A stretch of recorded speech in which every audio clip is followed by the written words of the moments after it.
Welcome to the vibrant city of Yerevan, Armenia for day 4 of the World Karate Federation's landmark 60th European Senior Karate Championships. We're coming to you live from the iconic Kalandamitian Sports and Concerts Complex, a venue as dynamic and powerful as the athletes competing here today. And this prestigious event is being broadcast on selected TV networks, live streamed around the world on WKF YouTube channel. So, wherever you are, you're in for an unforgettable day of world-class karate, and the program is being lined up as you see on your screen.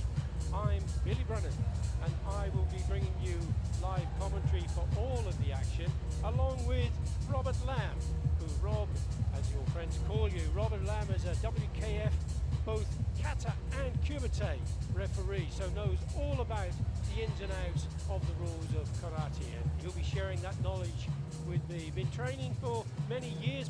Previously, you were into Thai boxing, so welcome to you, Rob. Thank you, Billy. Great privilege to be here with you and sharing the opportunity to speak over the competition that we have coming up. Now, we're going to have our first discipline on the mat, which is Kata. And Kata is an individual activity that some people might find strange to understand.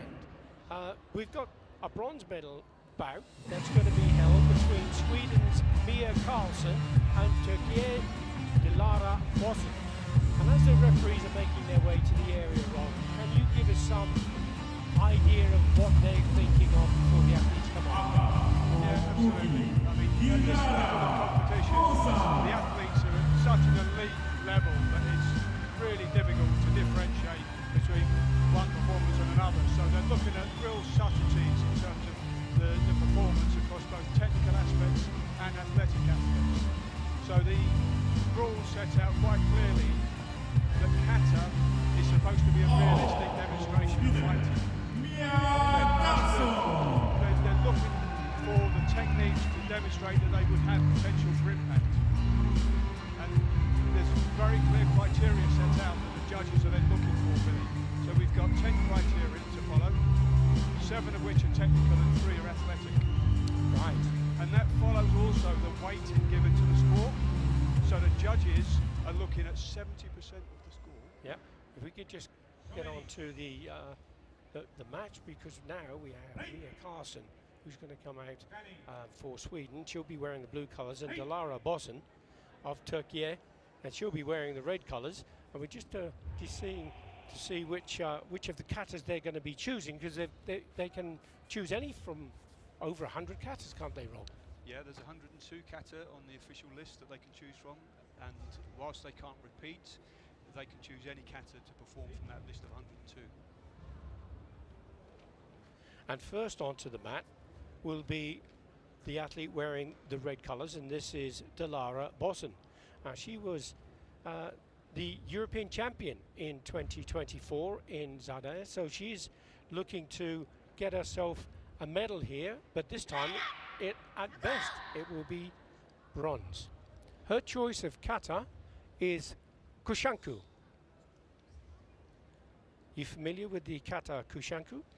Yeah, so this is a kata performed from the Shitorio style, one of the main styles of karate performed now across the world, along with Goju-ryu, Wado-ryu and Shotokan. A very popular style for kata performances. Now I said I refer to it as Kushanku, but there are variations of Kushanku, and this particular one is Chatanyara Kushanku. Absolutely, there's variations and variations that have developed over recent years with styles of competitors developing modifications to kata. So there's some much more modern kata that have come through for competition. So let's just take a moment to enjoy the performance from Dilara Bosen. And what sort of things would you be looking for? Stances and balances and things like this? Yeah, absolutely. The first thing that we look for as judges is the technical performance. The balance is very, very important. Fundamentals in terms of the stances. So stance is really, really important to look for.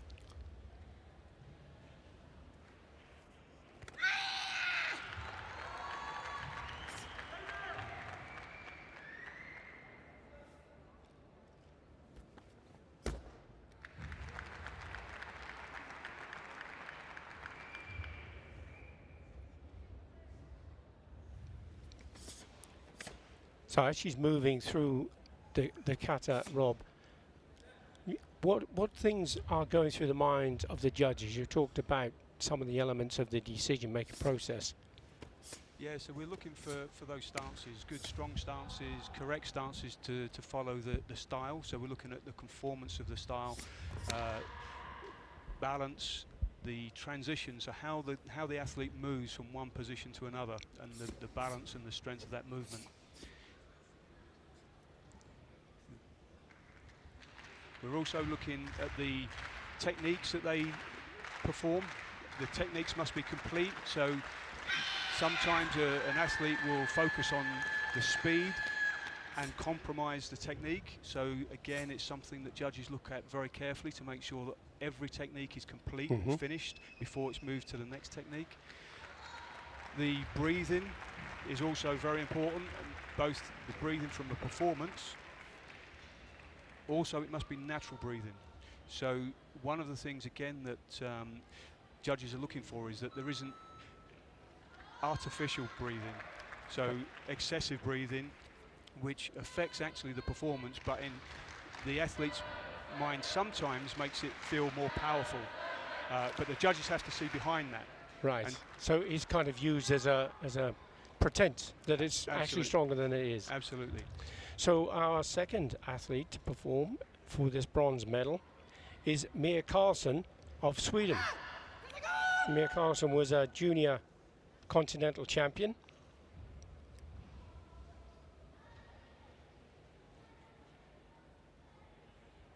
She's also a cardiac surgeon. That's impressive. Isn't it just?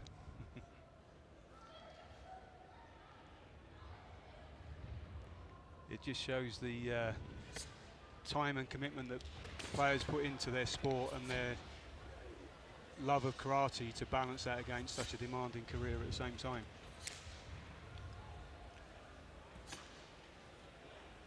Chatnyara Kushanku is the choice of the kata. So you may make a direct comparison between both these athletes, but do you as judges, or do you look at the performance of the only athlete on the mat? You're scoring the performance in front of you, but clearly you're also looking to find a winner. So you are looking constantly at who overall meets all the criteria and will be the competitor that you choose to go through as winner. So it's always interesting when you get two competitors performing the same kata, because it is easier actually to compare the two performances. But equally, when, as is most the case, you have two different katas being performed, you're still having to judge those independently and find who you believe performed the best kata following the criteria that we're looking to judge against.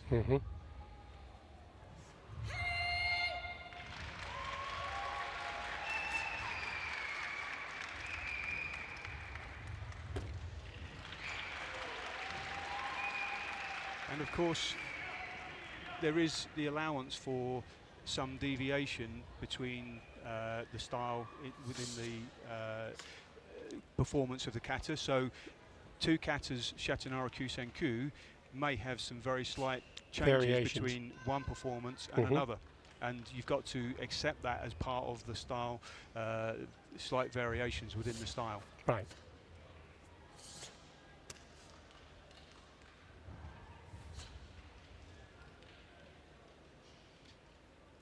Because of course different teachers, and as it's passed through and they may put more emphasis on certain movements, different lines of teaching that people come through will have slightly different focus and maybe a slightly variant form of the kata.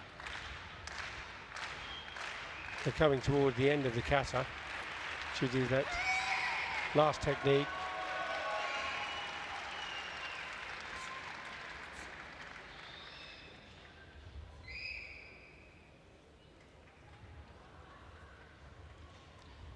Well, both very impressive performances, and the judges will be making their mind up what level of score they should give.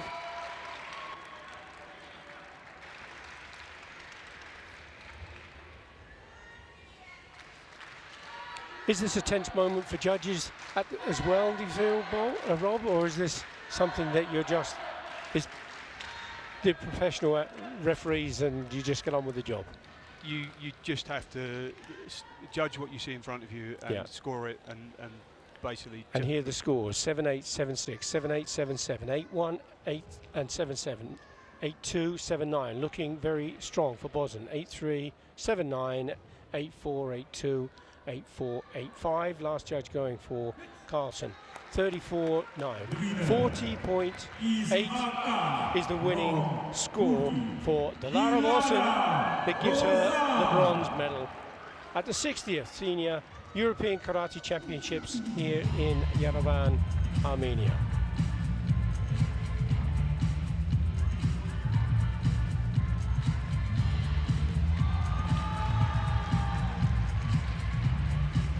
For people not familiar with the scoring for Kata, there's 7 judges, and all 7 judges score against the criteria from a score of 5 up to 10, and so they put in their score, and once all 7 scores are registered, the highest and the lowest score is taken up. So it moves into the middle range, which means the extremes are discounted, which is similar to many other Olympic sports. Yes, Diving and gymnastics judge, where you take off the highest and the lowest and look at the 5 middle scores as the result. Just a chance to enjoy some of the movements in the kata performed by Dolara Bosen. Chapinara Kuchanku.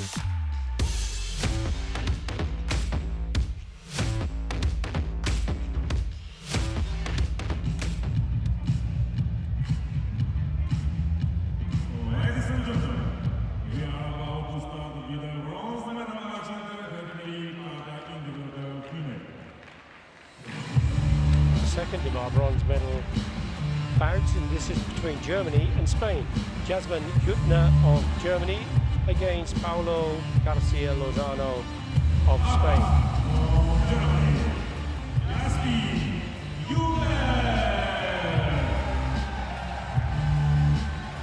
Jasmine Gutner was a bronze medalist in Zadar last year. You can see her track to the bronze medal bout.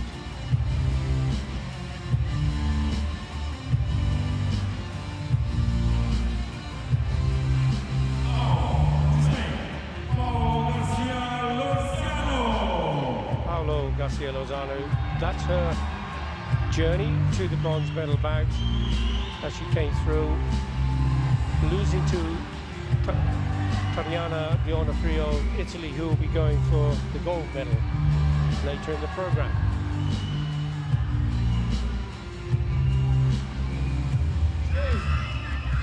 Garcia has qualified for the World Games later this year. And she was also a bronze medalist in Zadar in 2024. So we've got the 2 bronze medal winners of last year's European Championships contesting them once again. Consistency, Billy. Isn't it? Absolutely. Remarkable. And they're both very active players in the Karate 1 series, particularly the Karate 1 A Premier Leagues and A series. Gutner has been a world bronze medalist as a senior as well. And she's going for her 4th European bronze medal. She must have quite a trophy cabinet at home. Indeed. And we see the clock ticking down. What's that all about? So this has only just recently been introduced to try and make sure that the competitors don't take too long to get onto the area to start their performance. Right, okay. Because there were tendencies for competitors to be very slow from the point that their name was called to get into the middle area. Yeah. And that delay is cut out by putting 35 seconds up on the clock, and if they don't start their kata within that time, then it's considered a foul. Right.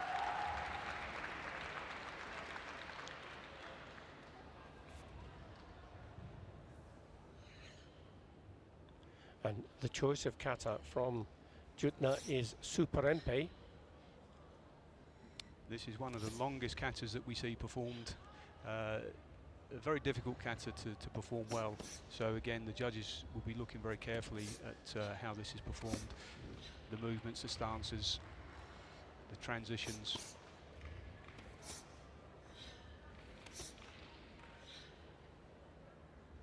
It's a kata that is typically performed by both Shitorio style and Goju style, but again, on the competition arena, we most typically see it in the Shitorio.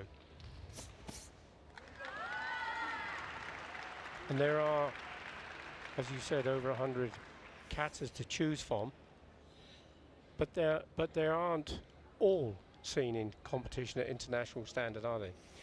No, and there's tends to be trends as well that over a period, competitors tend to follow what is more common on the competition arena. But yeah, absolutely, there's typical Shotokan katas that are performed regularly by competitors. That's basically, you know, their own choice, but also influenced by what they see going on around them in competition and you know, and what their opposition have been performing. Absolutely, and some katas are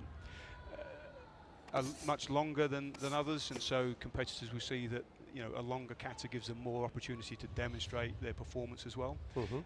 So yeah, the katas are their own choice, albeit their choice, their coaches would influence that.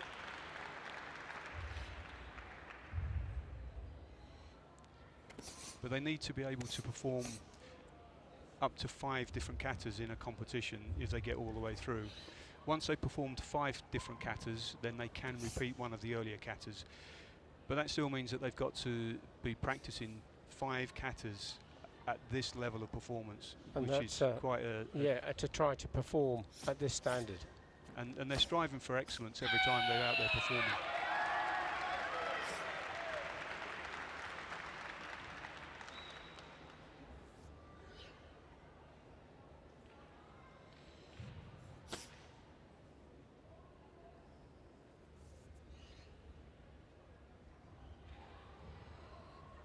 Now, one is performing in red and the other is performing in blue. And how is that determined who's going to be wearing which colour?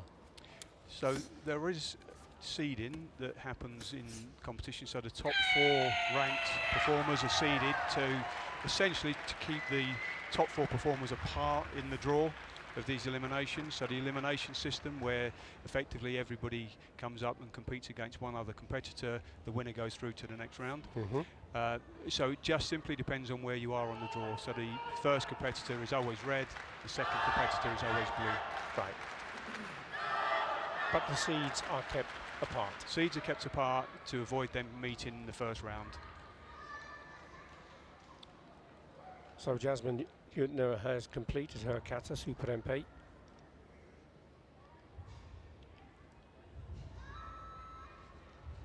No doubt feeling relief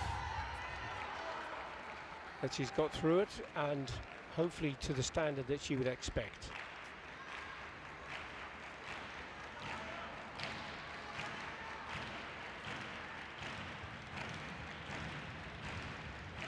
So apart from just the performance of the kata, the athletes must remember that there's a requirement to bow before the performance. So they must enter the area, bow, then announce their kata, then start their performance. And then again at the end of the kata performance, they must bow. And if they don't do that, then they are disqualified. Right. So it's taken very seriously. And it marks the beginning and the end of the kata. That's right. And it's part of the tradition and the formality. That's right. It's following the traditions, the culture within the sport, but also traditional karate.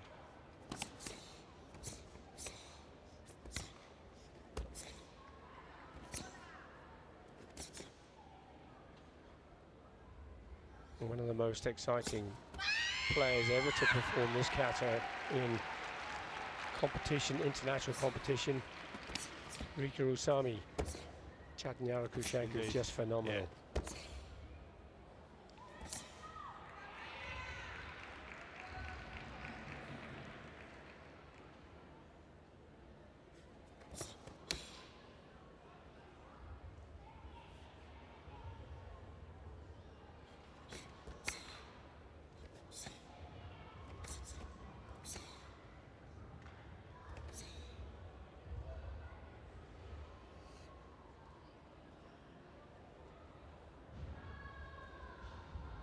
And some of these stances, they obviously change different feet positions and alike. And how important is it to make sure they're correct? Yeah, so the stances must be consistent for the performer. So that's one thing. If they have a stance of a certain width, so effectively for their own physiology, they will have a stance. It must be consistent throughout the kata. Right. So that's one thing. There's obviously different types of stances. The horse riding stance is a common way of describing the stance that we've just saw being performed. It's like saddling a horse. But for Shitorio, the feet have to be pointed outwards. For Shotokan, it's a different stance. Kibadachi, the feet have to be parallel. So those are some of the differences that judges are looking for to make sure it conforms with the style, and then that the stances are done consistently by the athlete throughout the performance. And these sort of changes in speed and tempo, they are really key parts of the kata. Yeah, absolutely. The rhythm of the kata is something that the judges look for. It's a particular area that you're looking for, and clearly as an athlete performing, speed is also a factor. The faster the performance, the more risk of losing balance. And so you have to remember that if a kata is being performed very sedately, then there's less risk of losing balance. And the more dynamic, the more risk involved. So you have to weigh that up if there's a minor loss of balance, depending on how the performance is being done. So both have completed their performances of the katas, and it's just awaiting the judges' scores, and here they come. 8-0, 8-3 in favour of Garcia. 8-1, 8-3, 8-1, 8-4, 8-3, 8-6, just like the bronze medals going to Spain. 8-4, 8-8, and 8-9, 9-4. 42-7 against 41-2. That's a big win, isn't it? That's significant score.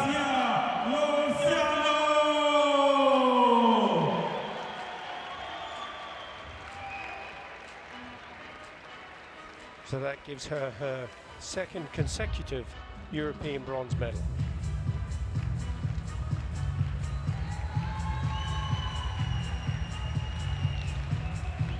Following in the footsteps of that fantastic athlete, Sandra Sanchez, Olympic champion, twice world champion, 7 times European champion. Rich history of successful kata players from Spain. As they say, Billy, success breeds success. Yes. Yes, it does indeed.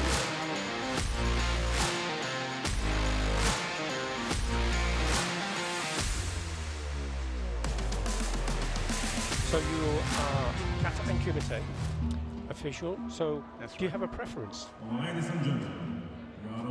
I don't have a preference, but they are very different in how you feel when you're doing that judgment. So Kata is very much focused and looking for those subtleties that we mentioned earlier to try and differentiate between one performer and another. With Kumite, you're very much more in there, you're part of the fight ongoing, so your adrenaline can get going, so you have to control that adrenaline. But both are very different, both are great to be able to have the opportunity. So, the journey now for male kata to come to this bronze medal challenge is between Montenegro and Switzerland. This is Jahana. There's his journey through the semi-finals where he lost to Enes Ozdemir, who'll be going for gold. But Jahana was a bronze medalist in 2024. And he's also been a silver medalist in the Karate One Premier League. So he has a great deal of ability. His opposition, Vladimir Mijak, is a cadet world bronze medalist, but he was a under 21 silver medalist. He hasn't won a senior medal yet, so this might be the day that he changes that. This is an opportunity.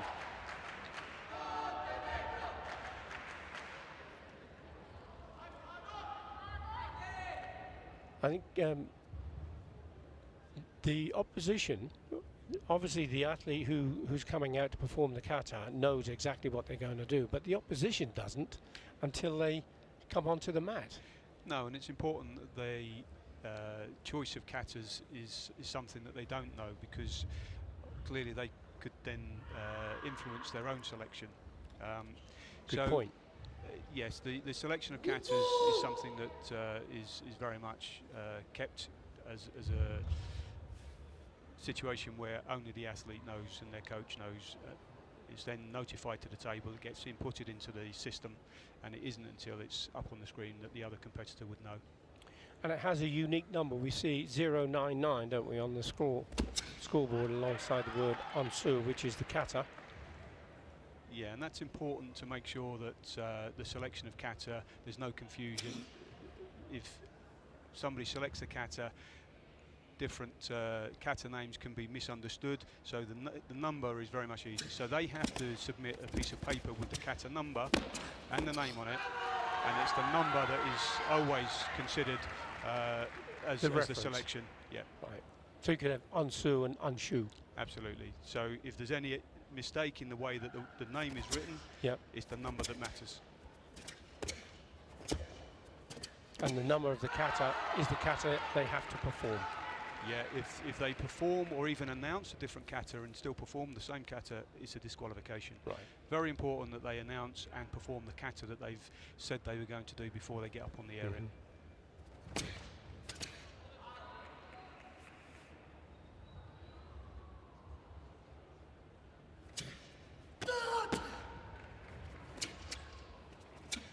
So you can hear this sound.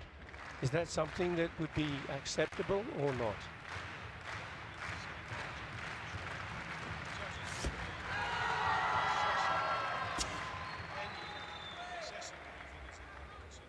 They will be judging whether it's natural or excessive. They will also be judging whether there's any slapping, or any snapping. External sort of noises. And it's then treated, if it is thought to be excessive, it is treated very seriously in sport. Right.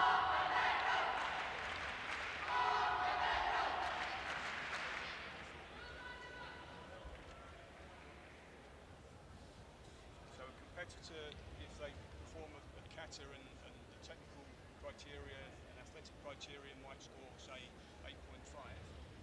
If it's deemed by the judges that there was excessive breathing or unnatural breathing, they would take anything up to 1 point off. So it really has a massive difference. Yes.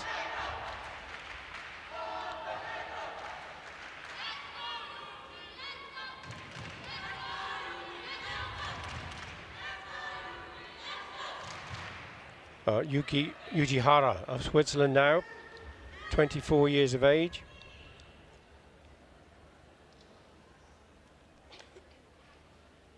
Another performance of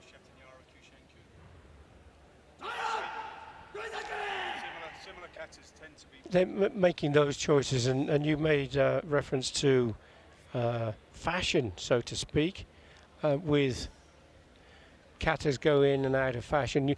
You see a lot of Anan. Of course we still do, but perhaps not as popular as a kata such as Chetanyara Kushenku. Yeah, there's definitely trends, and we used to see Enshin quite a lot, and that's almost disappeared off the competition. Yes. So, yeah, they're definitely coming in trends.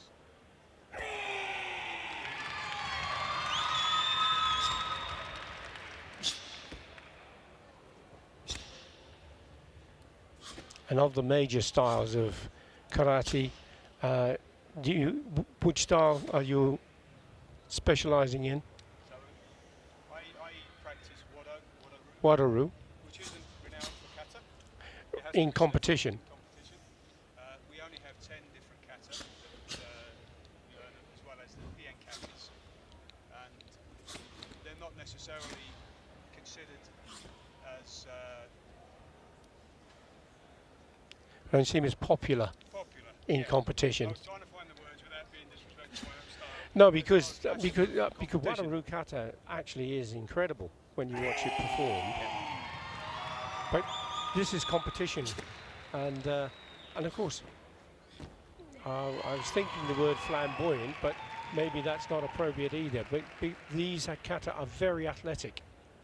Yeah, there isn't a difference between the traditional karate in a dojo and how people would perform kata, and the focus around the application of kata and the movements that might be incorporated within kata. The most popular styles performed for karate competition is certainly Shotokan and Shitoryu. They certainly dominate in terms of katas that are being performed. But it's important, though, that competitors again conform to their own style. So if somebody is trying to do a kata from a different style, it often is quite obvious because they're not performing it with that style. Mistakes will stand out. Absolutely, be it different stances, or the Shotokan is a very strong style, Shitoryu is much more fluid, and those differences come through in the performance.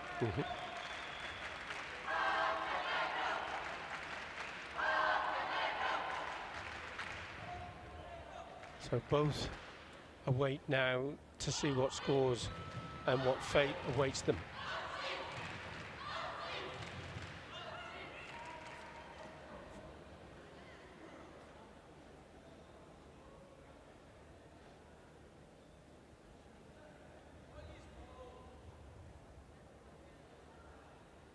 And here's the graphic: 7-9, 7-6, 7-9, 7-7.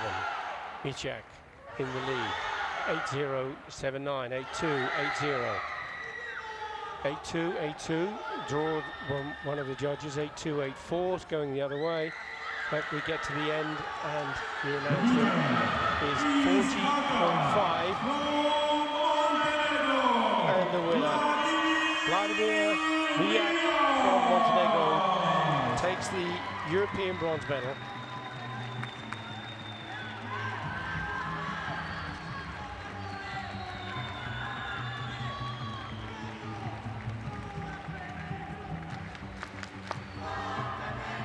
Did you ever compete yourself, Rob? No, I never managed to get into competition when I was young enough to do it. So my introduction into competition was actually through my children competing. So I was going to competitions, coaching, and then got into the refereeing. So no, I never managed to get into competition myself. I was probably never good enough, and certainly not to compete at this level. And what about your children? Do they used to compete, or still do? I don't know. Yeah, they competed at national level and in university competitions when they were at university. Yes. So yeah, it's always great when you see your family involved in what you love doing and out enjoying it themselves. We do see quite a lot of families involved in karate as a sport. Yeah, absolutely. It is a sport for all.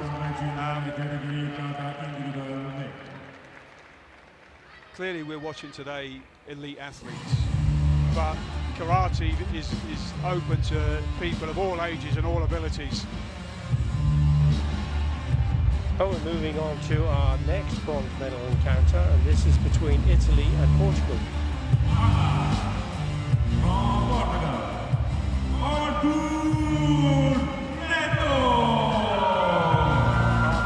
Netto of Portugal, 21 years of age. He was 5th when he competed in Zadori last year in the European Championships.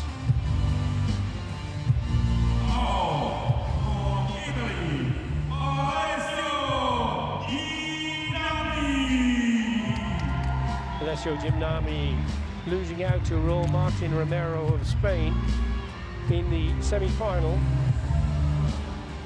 The world under-21 bronze medalist. He has been a senior silver medalist in the past. So it will be Netto to compete first.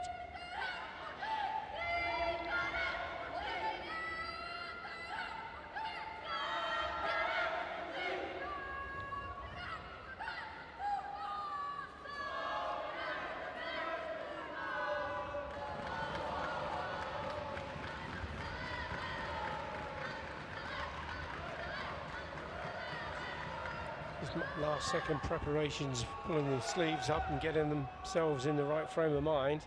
Is that taken into consideration, that sort of approach? This is again just about making sure that competitors don't spend too long before they get onto the area and do their. So the 35 seconds again is encouraging competitors to not have too much of a prolonged march on, too much bowing. But no, there's no account taken of whether they're moving their sleeves or. Yes. Yeah. Okay.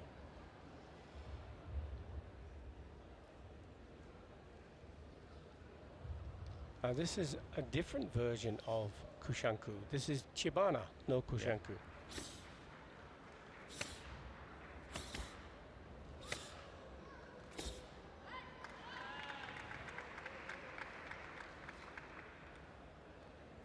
And do you have any thoughts on the different variations of Kushanku, like Chibana or Chatanyara? No, well, Chatanyara is certainly one that we're seeing a lot and most familiar with on the competition scene. Chibana is one that's more recently been seen on the competition arena. Very similar forms, slight variation. So again, you judge what you see on the day performed, Billy. You're still looking for the same fundamentals in terms of criteria as a judge. Yes.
You see that when he was in that stance, he was kind of leaning his head a little bit to the side.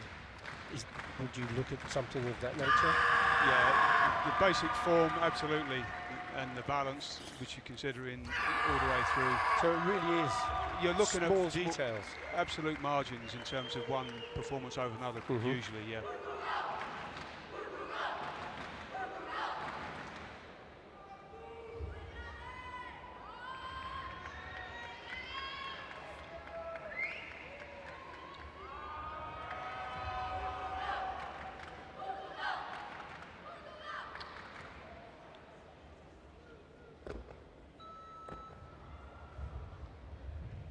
So the athlete has just waited for his score to be registered before he leaves the competition area, and then waits for Al to do his performance. Al being blue. Al being blue.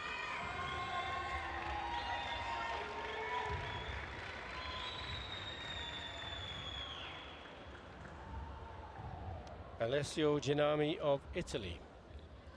His choice of kata is Gankaku. And this is a kata that really does demonstrate good balance. And one of the key parts of the kata is in the second half of the kata, where they're demonstrating that they have good control and good balance, as well as the strength in the technique at the same time. And strong kicks. That's right.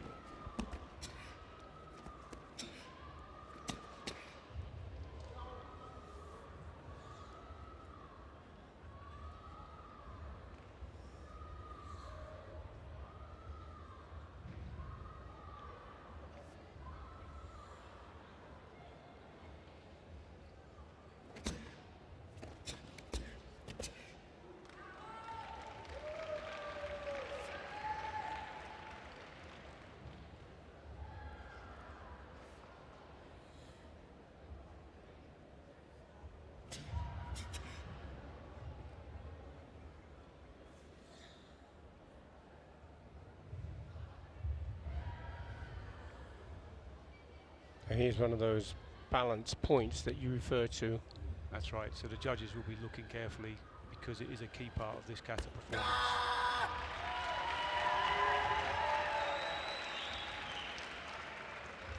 And how he goes into that transition is important as well, isn't it? That's right.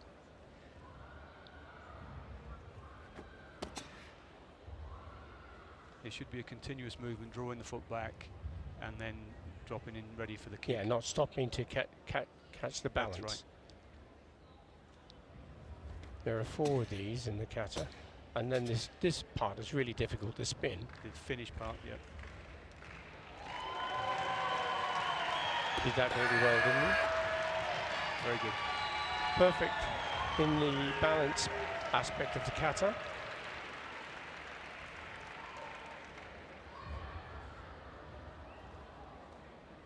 I'm sure he'll be pleased with that performance. It was a good performance, and the job of the judges now is to try and make sure that they're doing that comparison in their mind between the two very different katas performed.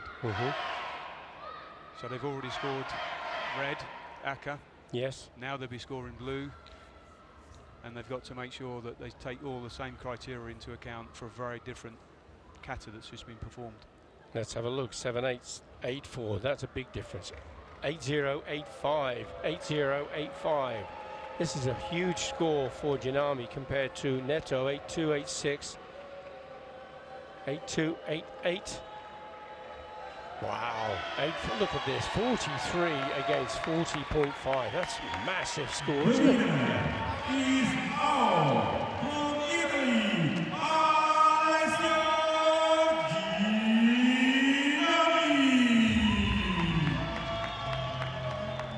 Yes, a kata that scored 9 and above is effectively considered an excellent performance, and that was what we just saw. Excellent, wasn't it?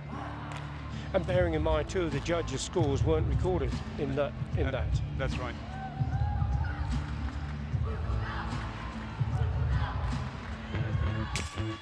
And if at the end of that both those scores had been exactly the same, then the scores that have been removed, the 7 scores then come back into play. okay. So ties the result by bringing the other scores back in.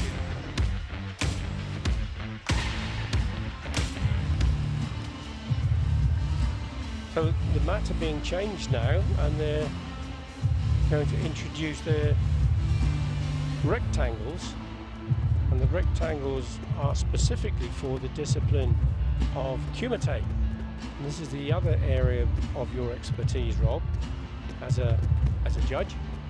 And you have WKF badges and EKF badges in both Kata and Kumite, and which is tremendous. So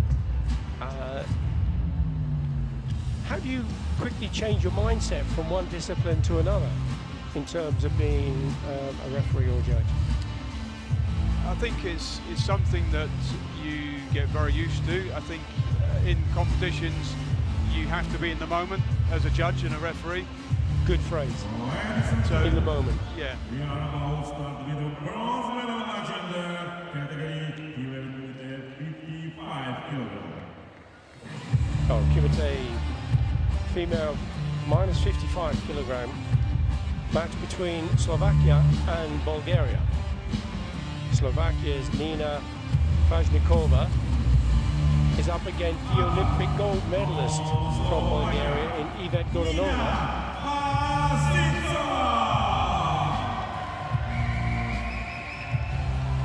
So we have the panel of judges lined up, so 5 on the panel, 1 referee in the middle and 4 judges. But all of the officials are experienced and very highly experienced referees. So whether you're sitting in a judge's chair or refereeing, these officials are at the top level as referees, just applying a different part of the process in either refereeing a bout or scoring it. Yeah. I looked at that graphic as you were explaining that, but there were 10 Yuko and 5 Ippon from the athlete of Bulgaria, Yvette Goranova, gold medalist in the Olympics. She's a sensational fighter. She was second in the World Championships in Budapest in 2023. This being a Senior World Championship year, no doubt we'll be looking to go for that again. Faznikova was an under-21 world bronze medalist. She has been a silver medalist in the European Championships at under-21 level. The scores have already been opened here. Very fast attack. Faznikova gets a Yuko score. And that sent you. Yep, the first scorer advantage given.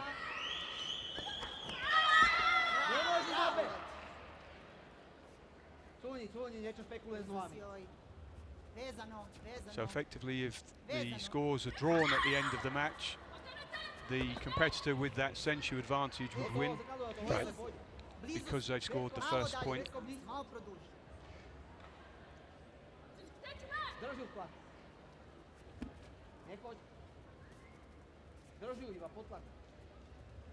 Brze noge, ne padaj na to, izvuci u stranu, desno.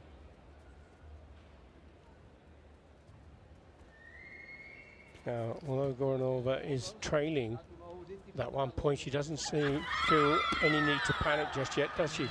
No, there's And that's the plenty reason of time. why she's giving herself a score. Brža kretnja, moraš da budeš brže eksplozivnije u kretnju. To je pohib u polju. She certainly does have all the skills to bring into play when necessary. Ajmo malo, ajmo. Tvoj ritam. To je pohib u polju. Pazi. Do toho. Pazi. But Faznikova still has the century. That heel kick, that hooking kick was very close, but she went down to the mat. There is a video review request. Now, she fell down, didn't she, Rob? Yeah, typically if the competitor lands a Jodan kick, a head kick, but falls over immediately after, the judges will be looking, the referee will be considering whether or not there was a push from the competitor, in Or which whether case the she score may Yes. still be given, or whether she fell away from the kick, in which case it wouldn't Maybe be have a given. chance to have a look at this now. Was the onrushing Goranova, did she boulder over? Was the kick a quality kick before she went down to the mat?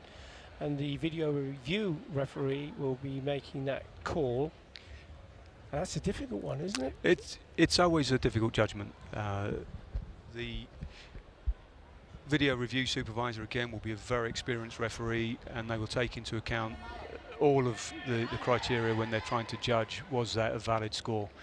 Clearly here they've decided not, and the likelihood is because she fell over immediately after the technique, so it was an ineffective technique. And when the kick was at the highest trajectory in the head, her other foot, she was on the tips of her toes, wasn't she, when the kick went in? That would still be considered okay. Okay, so she if doesn't have to be flat on the floor? no, Okay. no, she's able to score with the heel off the floor, Right. if she still stayed in a position that she was in control.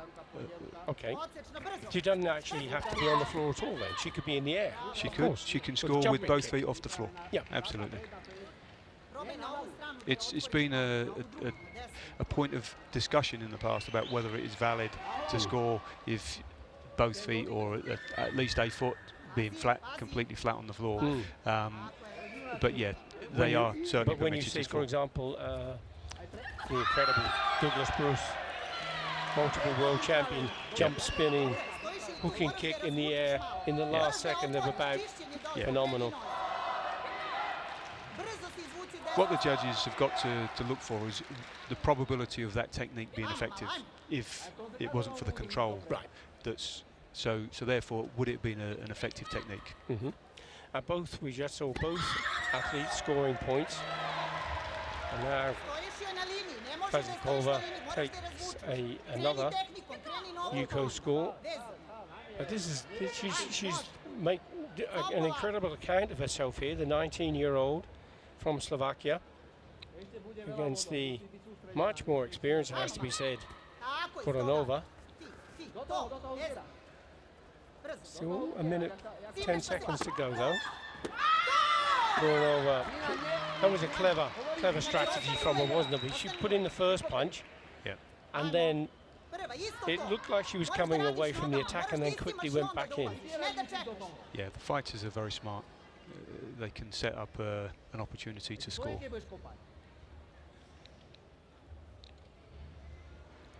3 points each on the score, just the century between the two of them.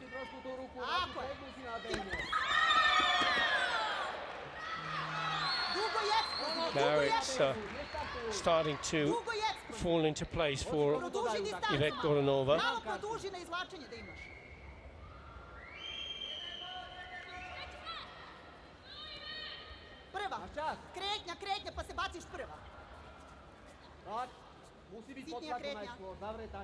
Goranova, the current world silver medalist.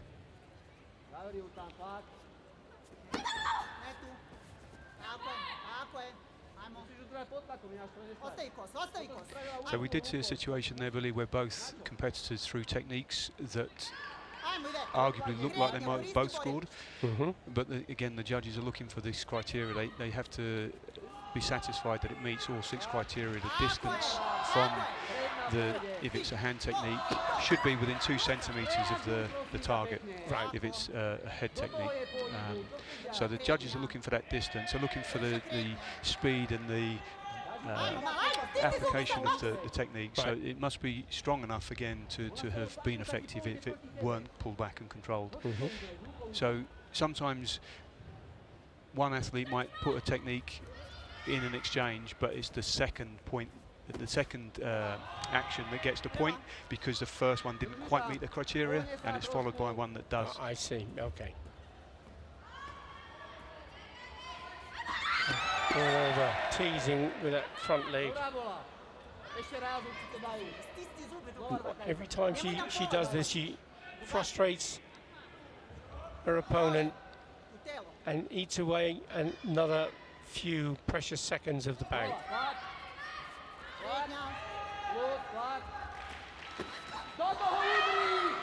And we're now into the last 15 seconds, which is signalled differently because some different rules come into play in the last 15 seconds. So any time-wasting behaviour on a competitor would immediately go to a 4th level warning, and if they have that first point advantage, they would lose that advantage. And we saw there, didn't we, the pressure being brought about from Faznikova has forced Goranova off the mat. Yep. So she's picked up a 4th yellow warning. So she now only has 1 warning left before a disqualification. Doesn't need to worry too much about that though, does she now? Because she's become the 60th Senior European Karate Championship bronze medalist in the Kumite -55 division. But it shows you the experience that she was able to call upon to get herself that bronze medal. Trailing, wasn't being phased. And to be fair, Faznikova was fighting really well and incredibly clever with the kicking techniques. Didn't quite get, and she maybe was a bit unlucky when she fell down on that hooking kick. There were many techniques that were thrown that were close to scores, but not quite. So she'd certainly put up a good fight.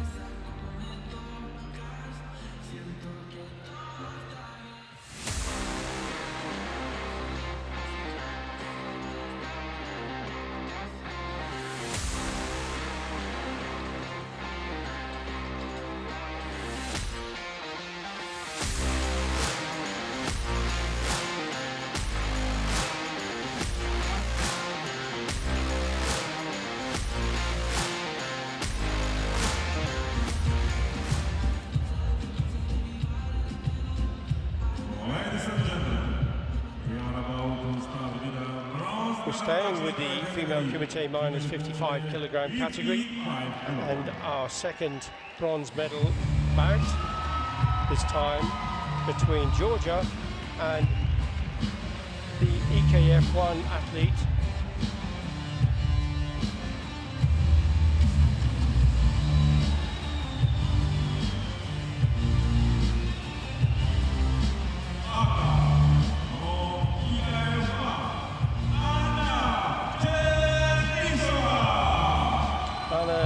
Chernecheva, bronze medalist in the A Series in Tbilisi this year. 3 times she's been a Karate 1 Premier League winner. She has been a continental champion at the senior level.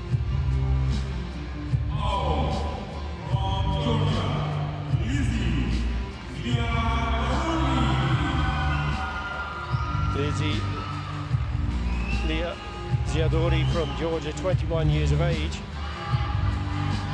She's been competing since 2020, but she still hasn't got herself on the podium.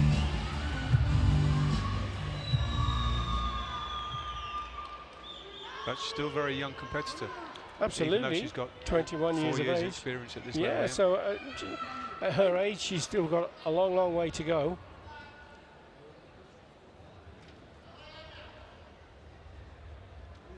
Lars Sorensen from Denmark, the referee for the bout.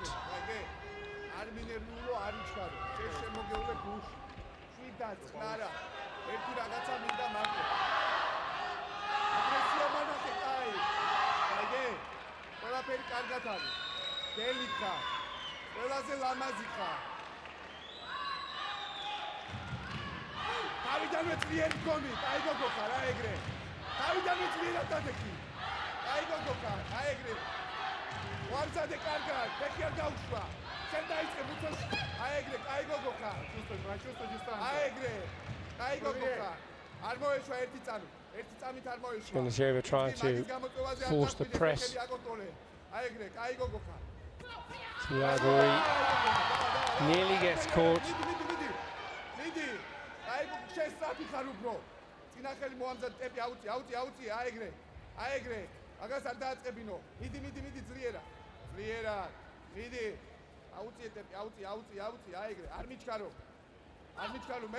So these little movements that they're doing are, the judges, referee taking these into consideration because there's no score, there's nearly a third of the bout gone. Yeah, if there's no winner based on points or sensu, then it can come down to a judgment of the officials, the refereeing panel. Hand tie is the term given to it, and they will be assessing who had the superiority over the entire 3-minute fight, technically and tactically. So yeah, everything that the fighter does during the 3 minutes is taken into account if there's no outright winner based on the scores or sensu. So the busier the fighter can be, the more chance if it comes to that point. Right. Well, it doesn't look like it's going to come to that point at the moment because there is a score and it's going to Chernecheva.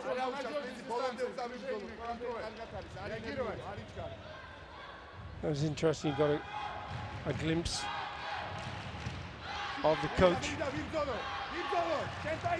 double world champion Gogita Akania of Georgia.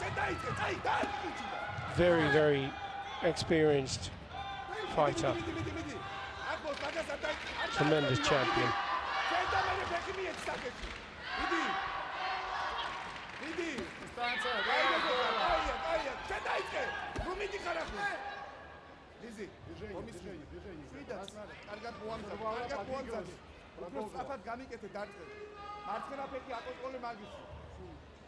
So the referee has decided that the competitor in red was pushing, which is one of the fouls and prohibited behaviour. It's a second yellow. Oh, that hooking kick came up. Now that was so close. Oh, and she did get the score. The kick came right up, didn't she? And it was the hook that came back. Yeah, it was a good technique. It just takes a fraction for the technology to register the judgment of the... I can't imagine technology is that slow nowadays. Isn't there a time delay between when one judge gives a score and another? So the maximum period that the judge can register a score is 2 seconds after they see it or after one other has pressed. So was there one of the judges perhaps just contemplating, should I score? I don't know. It's certainly possible that there was a slight delay on the On second the decision judge. making. Yeah, the technology does also have a little lag in it, so there is a slight delay in it registering. But yeah, there's the factor also of the timing of the judge deciding that they felt it was definitely a technique that should score. Well, there was no question about the score. It went in favour of Chva, and she's now got that fantastic 4 points on the board.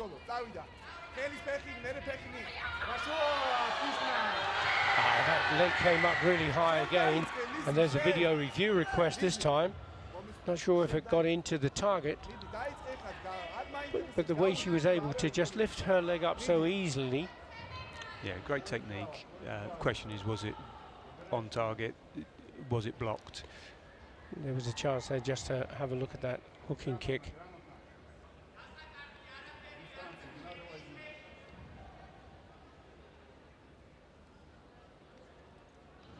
Oh, now that looks too high. It's But difficult to see from the angle of the on camera, a freeze but frame. Yeah, and which is why video review will run it in normal speed and from different angles to satisfy themselves. So it's been rejected, so no score, but she still leads 4 points to 0.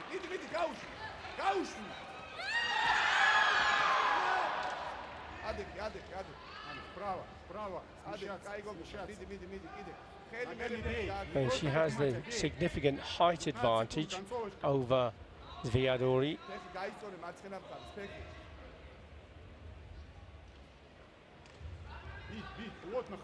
Must be more quite a challenge for the smaller fighter to be able to overcome those high kicks. And there's another one that's gone up again. This time it's a straight 3-judge score.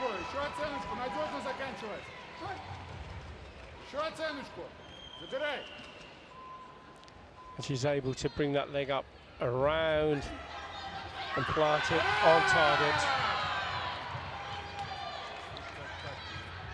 Into the last 3 seconds, it's all a bit too much, I think, for Zadori.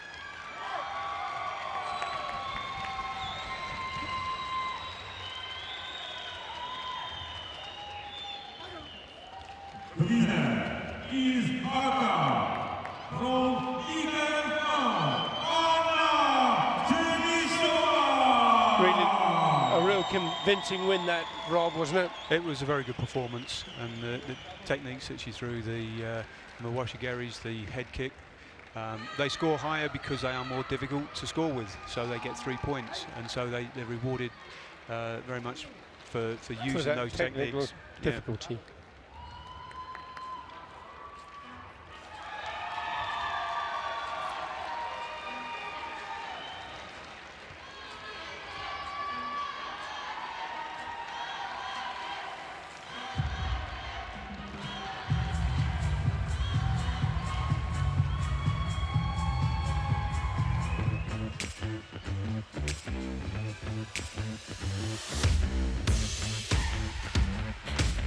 I think the experience and the ability to the shaver was just too much, wasn't it, overall?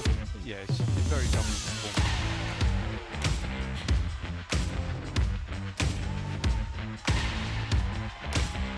There was a kick coming up, and you could see the heel meeting the target. And the level of control, which is also important. Very important, that, isn't it? After all, karate is a combat sport. It's a contact sport, but it has to be in the right spirit and with only minimal contact. Well, there's obviously a significant focus on all sports, on head injury and concussion. So it's really important that the rules and the way that the rules are applied make sure that the level of control applied is correct, so we don't get unnecessary injury in the sport. And you referred to concussion and sport, and it's a big concern in major sports all around the world, isn't it? Rugby, soccer, football, very much so. And a head injury rocks the brain, creates concussion, can have long-term implications. But certainly the understanding now of concussion and how important it is to manage the competitions to avoid the risk of head injury and concussion is very much better understood now. So yeah, the primary focus of officials is to keep competitors safe. Yes. So we're looking at the male Kumite minus 67 kilogram category, and this match is between Macedonia and Montenegro. Alexandra Capamoli will be wearing the red colours, 18 years of age, just coming up from the junior ranks. He was a silver medalist in the junior category at minus 55 kilogram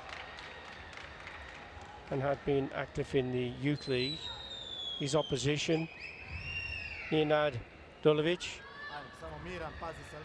was a current world silver medalist. He has been a silver medalist in the European Championships before. Реакция. Ты же знаешь, он кидается, качай. Качай, видишь? И встречай, когда он идет за тебя. Мора biti reakcija dobra.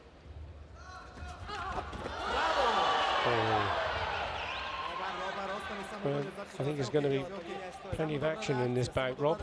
It started off lively, and the attempt there was to get a score while the opponent was on the mat with their body touching the mat other than their feet, in which case they would have got a 3-point score.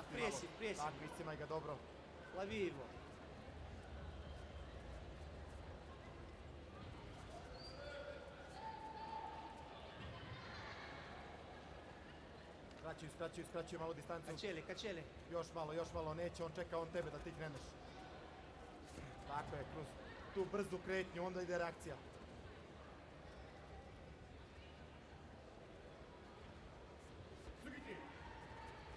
Bravo, tako. Bravo. Opet to, Great technique. ide reakcija.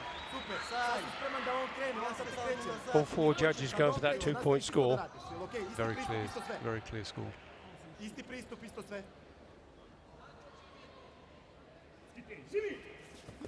Miran, nema potrebe. Nema potrebe. Сосредоточься. Pazi u prednju ruku. Nabaci se sa prednjom rukom. Ножка твоя нужна. Onda ga opet očistiš dolje. Да, жми вот туда, да. Pusti. Ne zaliči se, nema ništa na silu, samo tehnički fino. Vozaj ga malo, samo ga vozaj, lagano, puštaj ga. Riješ. Tako je. Non stop mu bježiš iz distance, malo pa se vraćaš. Tako, izađi. Спокойно, времени Non много. stop ga pomjeraš. Времени много, нужна ножка. Jel okej? Non stop ga pomjeraš. So Al's just stepped out of the area to avoid Ništa na silu. the opportunity to be scored against, so he's now going to be warned. Он будет тянуть время, понял? Тебе нужно жать. Bravo, tako. Okreni se. This time he gets the score. Čekamo njegove greške. On je nesiguran, ne zna šta će da И radi, через jel фронт. okej? Еще раз. To moramo da koristimo. Начинай с него. Kroz tu brzu kretnju. Šta to? Да не передумывай. Pazi u lijevu. Tako je, non stop ga pomjeraš u lijevu stranu. U lijevu stranu, tako je. Goes for the turning Ne back bez kick. veze, ne bez veze. Dolovich, Just didn't have the distance. no. Correct distance was missing. Moramo da radimo, moramo se borimo, jel? Capamoli still gamely trying to get himself into contention though. Tako, pa mu se opet Da, vratiš хорошо. ima ga pa u lijevu stranu. Gore ruke. Gore ruke. Nema greške. Još 45 ga секунд, качай. čekamo. Bravo, tako. Oh, good timing with that counter punch from Samo ga čekaš, istrpiš. Dolovich. Okej. Opet gore ruke, pomjeraš Capamoli u lijevu trying to stranu. get in to get a score, but walked straight into that defensive punch from Покажи, Dolovich. что тут будет. Very good timing. Pa izokreta, tako. Okej. U lijevu stranu mu bježiš. Tako je. Жми правильно. Tu možeš malo da izađeš. Yeah, Dolovich can afford to step off the mat. It's still outside of that 15 seconds that you've made reference to. That's where the rule changes slightly in the levels of warnings. Spreman, opušten. 32 sekunde. Tako je, opet to. On mrtne, ti u njega. Tako, bravo. Again, the punch. He's just picking him off. Very fast. Ajde još malo samo. Super si. Sad može ta kretnja u desnu stranu, jer si ga navikao u lijevu. Sad možeš u desnu stranu da mu bježiš. Cimneš ga u lijevu pa u desnu. Не передумывай ты, иди дальше. Strong kick to the body, another 2-point score. It's now becoming all a bit much. Ali ima isto vremena, znači full koncentracije, jel okej? 20 sekundi, dovoljno vremena, ne smijemo da pravimo greške. But the experience that Dolovich is able to bring is really proving a bit too much for the younger 18-year-old Capamoli.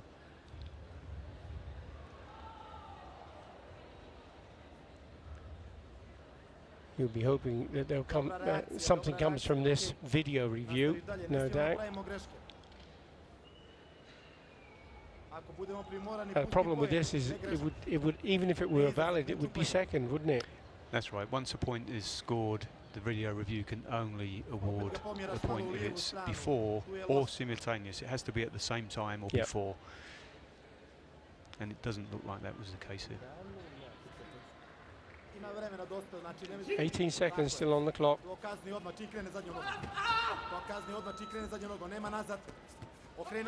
Not impossible, but looking that way, I'm afraid. As Dolovich is looking to take that bronze medal with a very convincing 7-0 win. The winner is now Montenegro,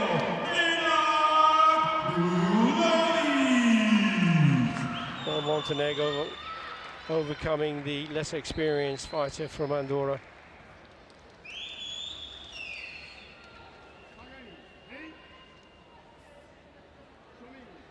The competitor made it very easy for the judges to score with such clean techniques.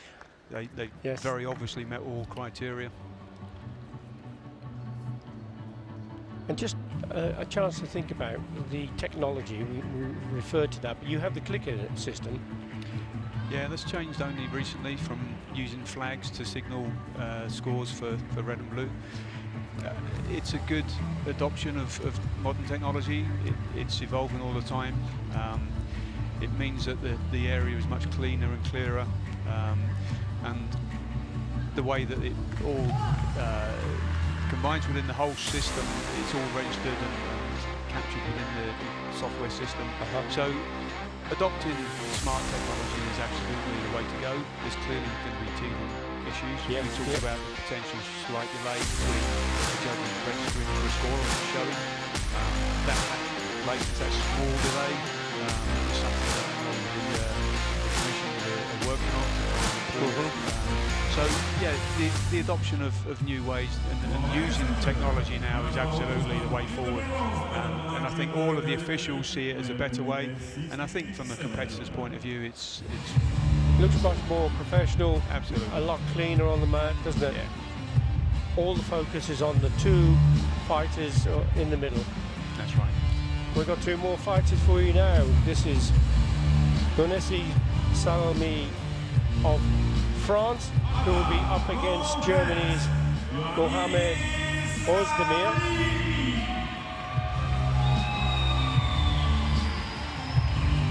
Salami is an under-21 continental champion. He's also been a silver medalist as a cadet.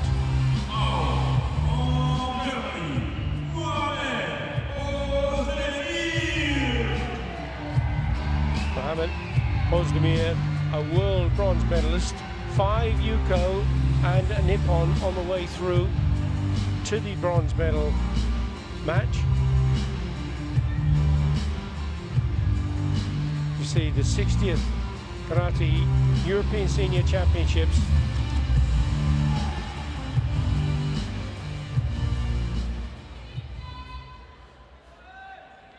And you think that milestone of 60 of these major events shows the development of karate over those years. It's come an awful long way as a world sport, isn't it? Oh, I think so. The general level of certainly competition is completely different than just a few years ago. The standards are continuing to improve.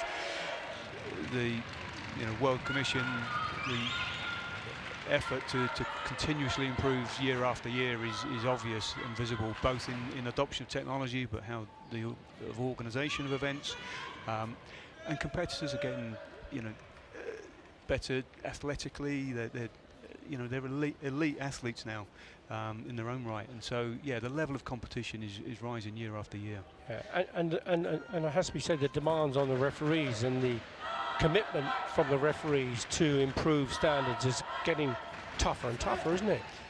It is. I mean, referees do it because they love it, because it does take a lot of dedication, a lot of time in travelling to events to contribute to the events going on around the world, and there is now a requirement for the officials that are here today managing these bouts to go to a certain minimum number of events each year. And different continents as well. Right across the world. So, they're at the top of their game because they're being exposed to that, because they're involved in those events. And so it's clearly going to raise the standard generally. Well, they're raising the standard there from Odeir, because that was a lightning technique from the legs of Odeir. 2-point score.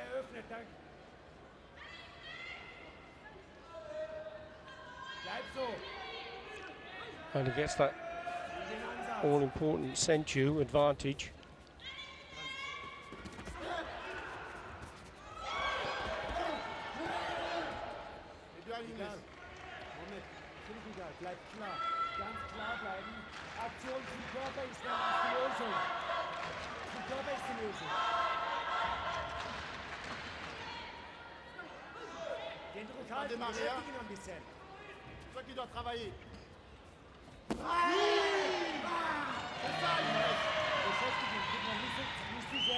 Salami managing to get a Yuko. That'll give him more confidence, Rob, won't it? Yeah, getting the point on the board, absolutely. Now he knows he can score. Odeir tries a punch, puts his arm up, looking for the coach to give a video review. That seemed to take some time to make that decision. Yeah, it's now allowed for competitors to signal to their coaches to ask for the video review. When it was first introduced, it was something that wasn't permitted. Yes. But now competitors, if they feel that they've got a technique that's a score, they can signal to their coach. And that was an example of the competitor thinking about whether to ask the coach in the first instance. And that's pretty good, because if they get it right, that's to their credit, and he did. Yep. And if they get it wrong, it's, I guess, their fault, isn't it? That's right. So that's another score going in the direction of Germany's Mohamed Odeir.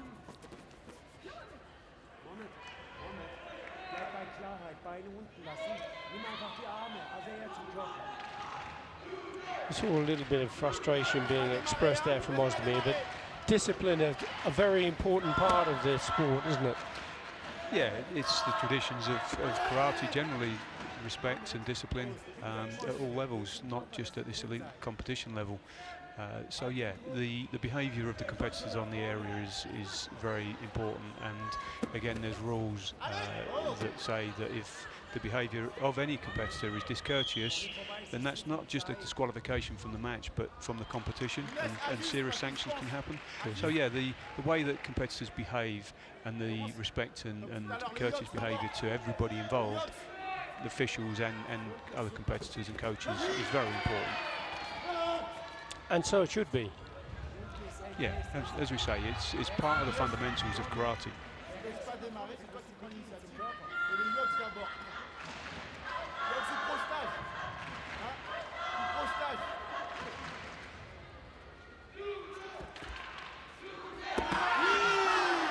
Salami's gone over the top again. That was the one that got him the point in the first place, and he hadn't thrown that punch for a few seconds or so, but he's come good once more.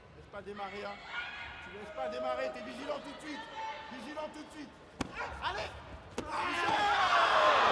my, now that was an amazing encounter. We had the punch coming in from Salami to score a Yuko, but that lightning technique again, so quick off the back leg from Odeir. Tremendous roundhouse kick to the head. A great technique.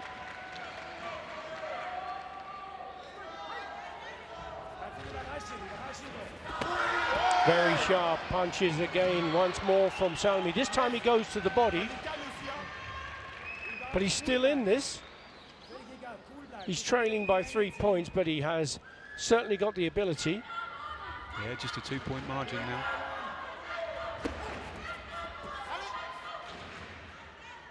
And there's still a long way to go, isn't there, Rob? Yeah, indeed.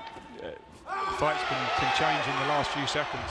And look at this, how it's changed once more. That side kick, as Odeir was trying to dance around and get out of trouble, got picked off on the way.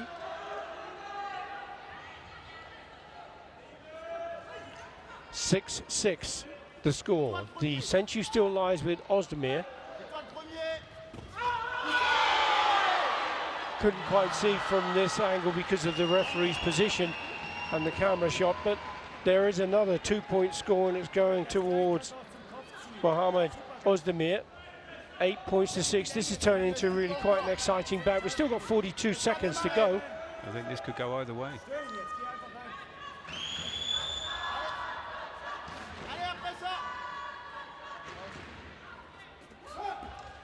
Good pressure from Salami, forcing Odeir to take a step off the mat, a jogai.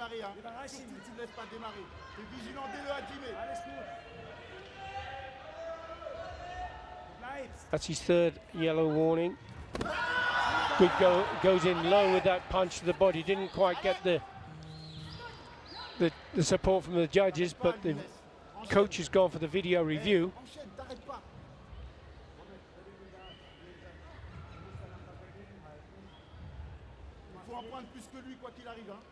What were your initial thoughts on that one, Rob?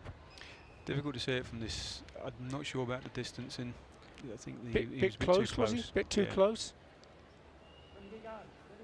The screen video review is not really helping us to have a thought about it. There's another excellent point from Salmi.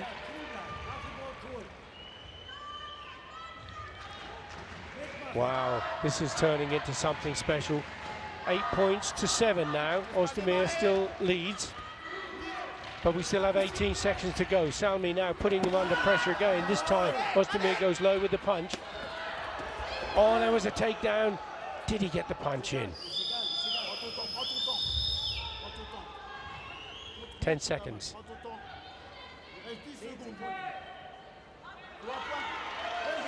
In the last 10 seconds, Odeir is now going to lose that Senchu advantage. 1 point at least to draw level with scores. Odeir starting to stand his ground.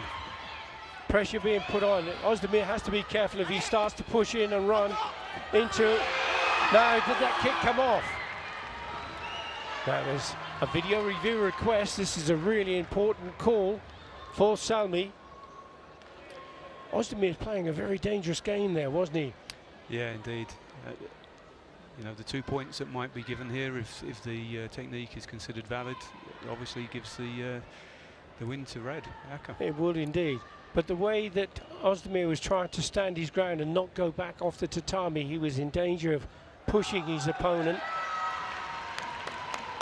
I think it's partly to do with the fact that one more warning would have led to a disqualification, so he was forced to try and stand his ground. Yes. But that was a very exciting bout and a very good moment for Mohamed Odeir to take that bronze medal in the male Kumite minus 67.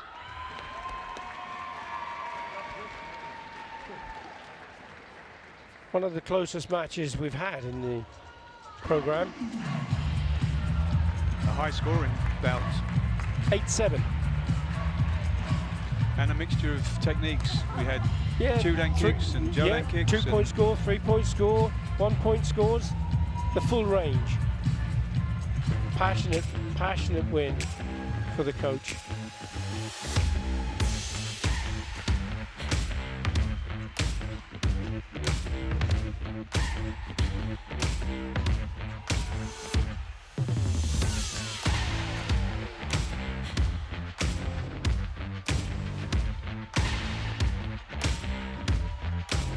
Oh, that was tremendous. That was those kicks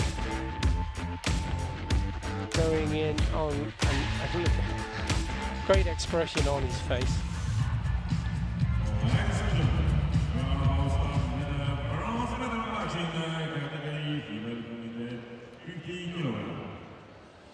On to the female minus 50 kilogram category. Ukraine versus Latvia.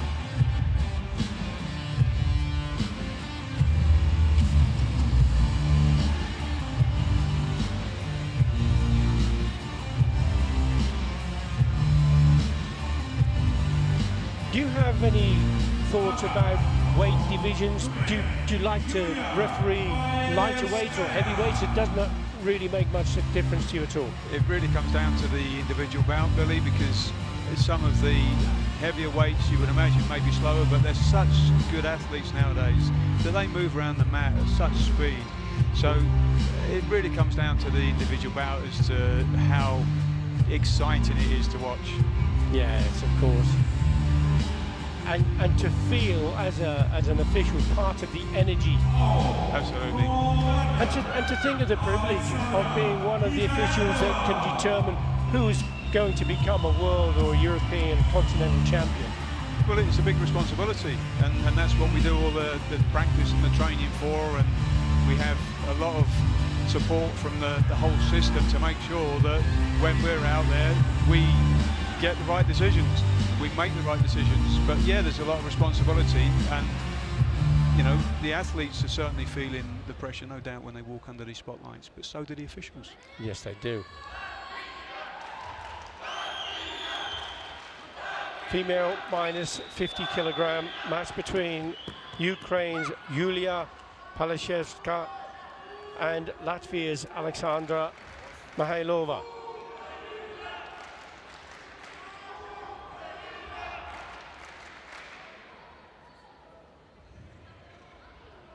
Mihailova has been active since 2017. She did take an under-21 continental bronze medal.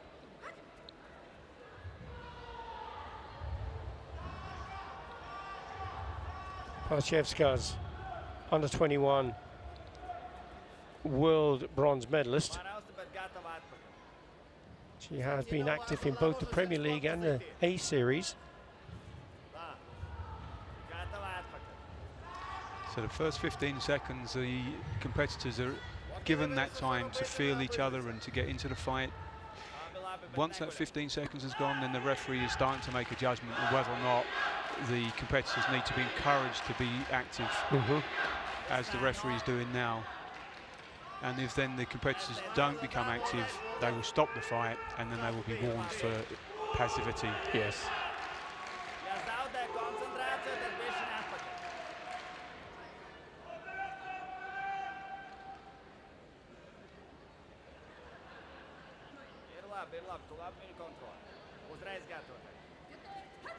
Добре, трошки роздергувати можна, розігрувати. Да, отак, отак. You see the tempo started to pick up a little after that warning. Yeah, it encourages the fighters to engage. Підігруй, підігруй. Да, нормально. Нормально, нормально. Року готово, отпакиваем пункт. Paliska tries with that front hand punch and succeeds in getting the Yuko score. So the press was working well for her, wasn't it, Rob? Yeah, she backed her into the corner and held her there until she picked her moment. Чудово, далі на напрузі.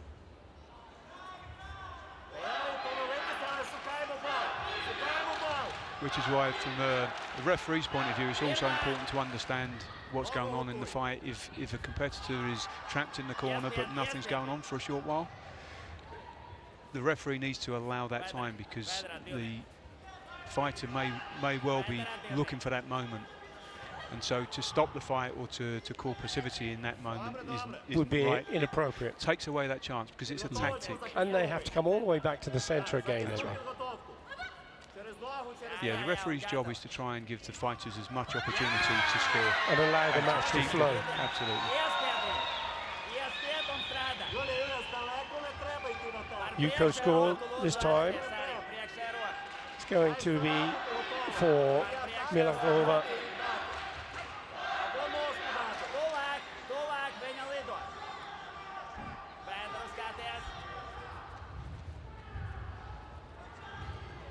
Качай, через позицію, качай. Підготовка має бути постійно. Фірма! Отак, добре. Yeah, this time there was pressure on Paliska, forcing her to take an error and another warning her way.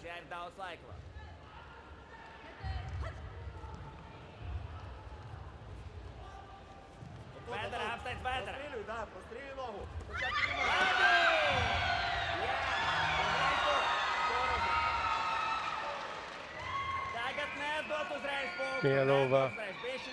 All four judges supporting that punch for a Yuko score. And Karate, Rob, is getting so fast, isn't it? The competitors are so fast that you really have to be sharp on the ball as an official to make sure you pick up on those techniques that are meeting the criteria. And then I guess you've got to, you see something and you have to very quickly analyse whether or not it met all 6 of those criteria you refer to. You have to process it, but you get an initial gut feeling. Yeah. Did it look right? Did it meet those criteria in terms of the strength, the speed, the distance? I guess people might refer sometimes to things like muscle memory, where it's instinctive, and that knowledge that you train so hard for tells you that it's a score. That's right. One of the difficulties that referees have is they will see a technique that they believe scored, and the natural reaction is to try and stop the bout. They're not allowed to stop it until it's registered on the board, and we said that there might be that slight delay. Yes. So referees are holding back, waiting to stop, because they know that there's something just gone in there to score.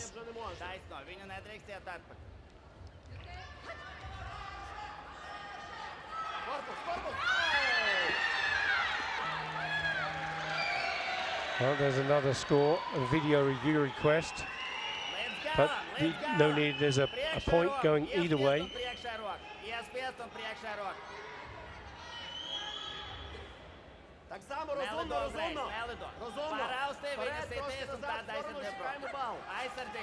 So this is really into the last 5 seconds, and another opportunity. There's a score for Mijak. Mijak gets 2 of the judges to give that Yuko video review request for Paliska.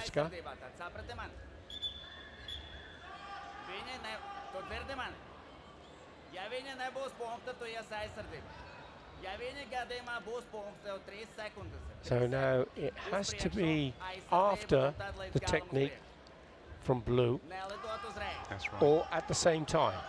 Yeah, must be simultaneously exactly the same time, which is usually yeah. Unfortunately, we weren't able to see the action on the video review.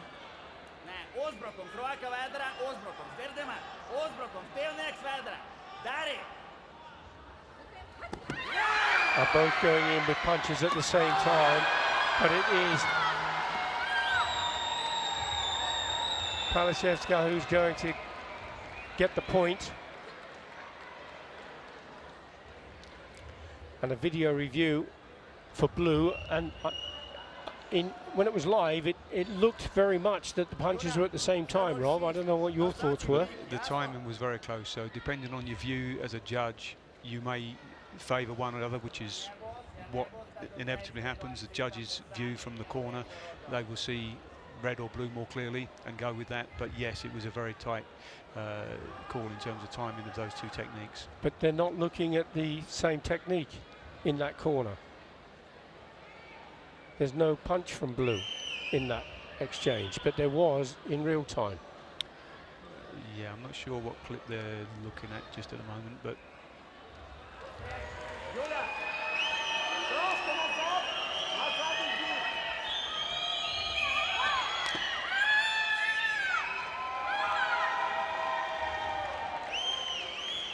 well, there was no score given, and the win goes to Paliska.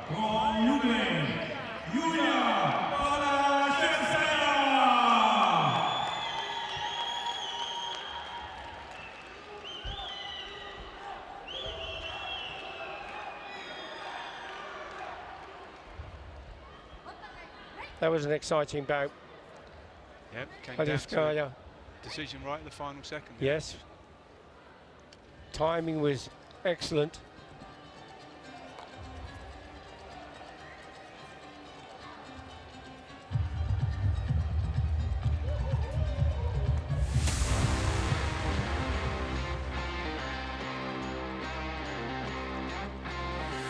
Great celebration.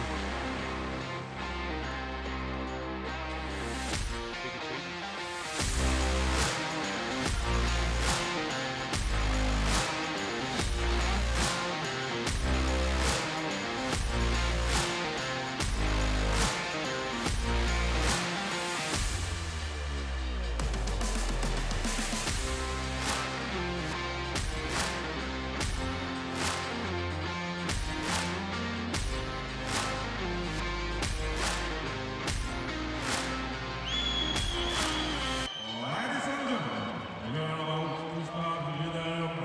And another bronze medal encounter, this time female Kumite minus 50 match.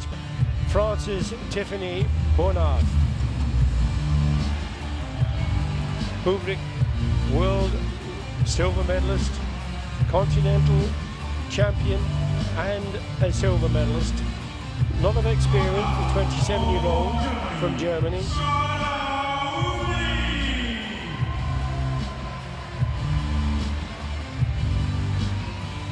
Tiffany Bonnard, 28 years old, has been a silver medalist in an A series, but hasn't won at continental or world level.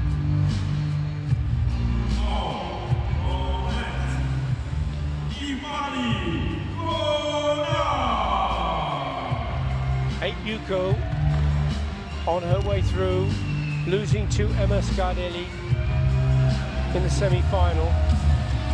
Scardelli will be going for the gold medal later in the program. Scardelli, of course, will be, she's defending her European title that she won last year.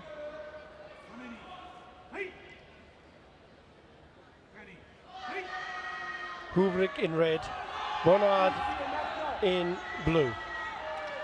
Referee for the bout, Fernando Olivelli of Italy. What would you say to people who may be thinking of becoming a referee?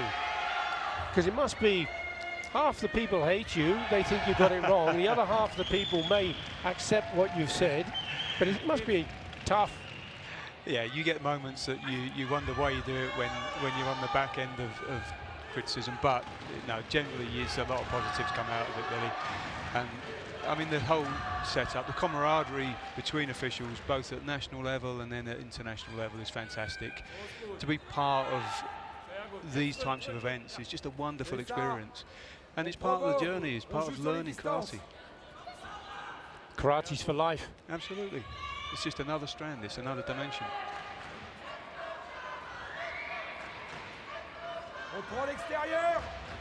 We're in the testing phase at 15 seconds or so.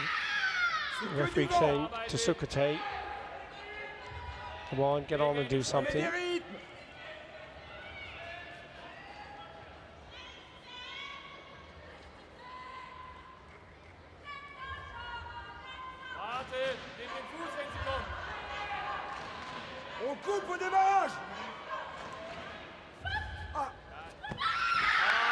Couldn't quite see from that angle, but the judges went for it. 2-point score from Hubri. That roundhouse kick from the back leg.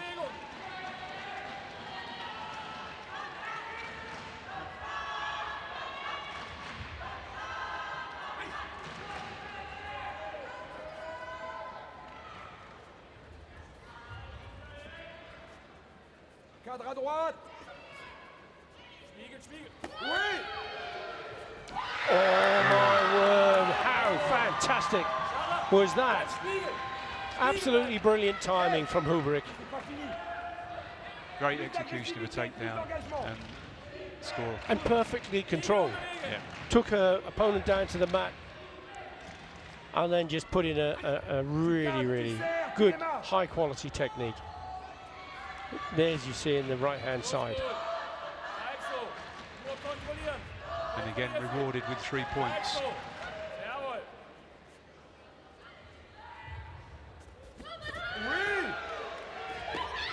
Oh, unlucky that time. That would have been something special, wouldn't it, to come up from falling to the mat. But definitely her confidence will be flying high. 5 points to 0, she leads. Bernard still has a chance though. She's still got a minute 15 seconds remaining. Yeah, as we said, Billy, things can change very quickly.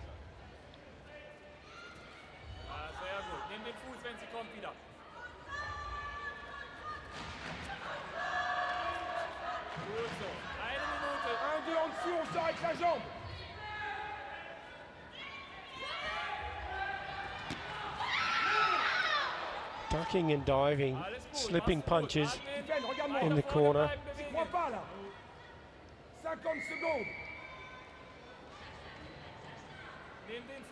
Well, certainly Hubri is doing nothing wrong, and Bernard is just being totally frustrated by the movements of Hubri. Yeah, she's certainly pushing, trying to get in and get those points that she needs, but yeah, she's being frustrated. Well, she's ducking in, getting herself out of trouble. Very clever tactics from the German fighter.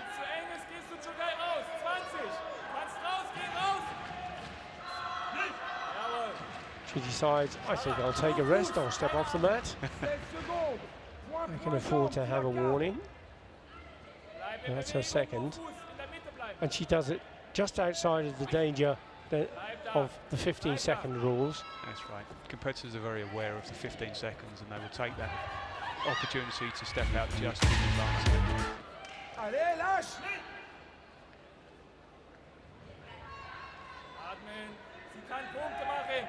The referee saw through that little tactic, little strategy from Hubri, and now she's in a difficult position. She's lost the sensu and she's on her 4th yellow card. She can't go off the mat anymore. Well, she can't grab or do anything that might be considered avoiding. Of course, the pressure from Bernard is going to be applied. So even if you do decide to take a nonchalant step off the mat, it could be very costly. So be warned. From Germany, Hubri.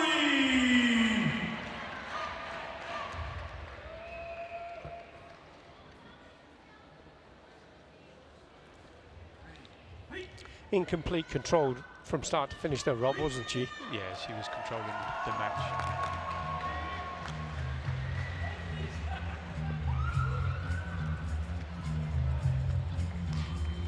But as you say, it's a risky strategy if you're on final warning. Things, you know, things happen that you can't predict. No, exactly. So, you know, you just have to be very mindful.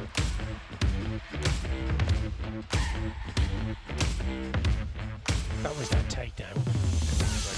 Absolutely brilliant. As the leg came up. Because it's the only time that a competitor's able to use both hands is when they're holding the leg, as well as the body. Otherwise, only one hand is allowed to be used for a throw or a takedown.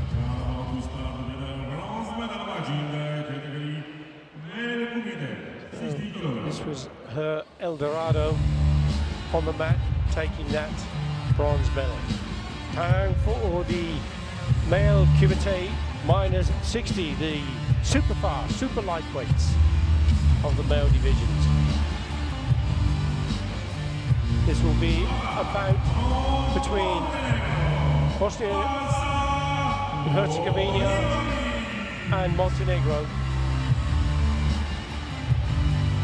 6 Yuko, 1 Wasari, 2 Ippon. Look out for the big scores.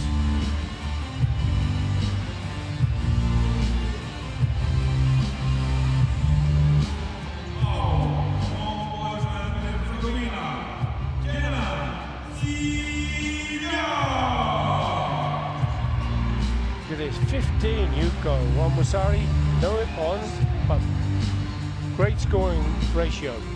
You can see what technique he favours, but plenty of scores there.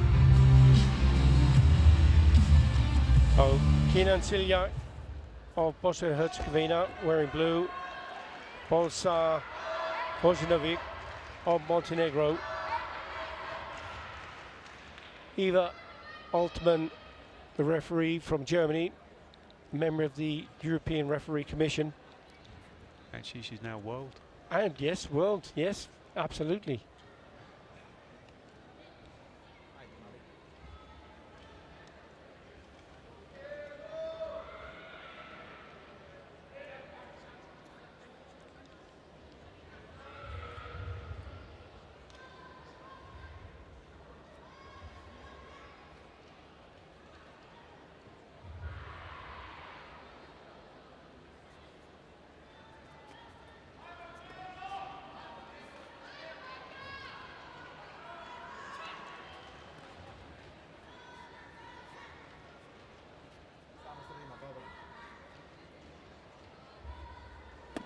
Mjesto, tako, dobra reakcija. Skupi se malo, skupi ruke.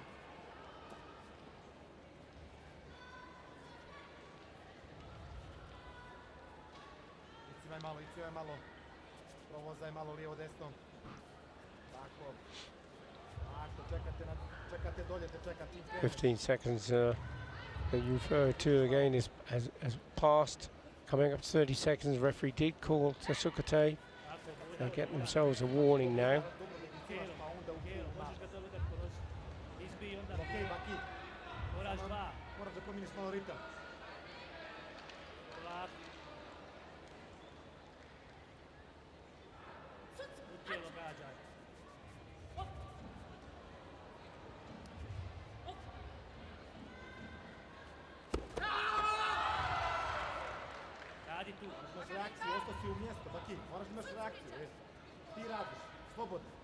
It's good now that referees are able to separate fighters and bring them back in again without disrupting the flow of the match. Yeah, it's another change to the rules recently that allows the fight to continue.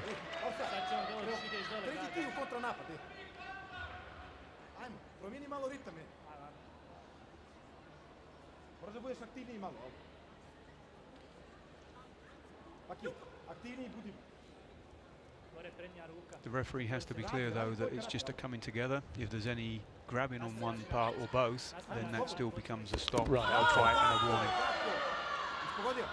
Or a penalty. Vujinovic looking for the coach to put in a video review. Went past a game, but the coach is not going for it. He's going every time. This time he gets the judges' support. 3 of them going for the score.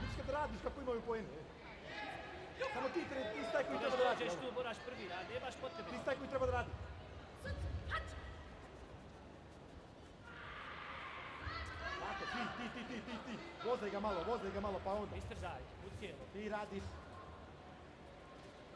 To je dobro, ne trebaš ništa tu. Dođe on. Ej, dođe on. Ništa to. Dođe on. Brza reakcija, odlično. Ruke u gardu. Izađi se malo. Igraj se s njim. Ici baki. Može. Izvlačiš. Ništa to hop. The front hand punch once again coming from red. Izađi slobodno. Oh, now that was very close, because Silia, when he stepped off the mat, put his hands down as though I'm safe out here, but he could still be scored on, couldn't he? Yeah, absolutely. As long as the one competitor is still inside the area, they can score. It just didn't quite have the distance. In fact, I recall in the Olympics, Gabor Haspataki, spectacular Uramawashi, and the Japanese fighter stepped back, put his arms down and thought he was home and dry. Yep. And that secured Haspataki the Olympic bronze medal.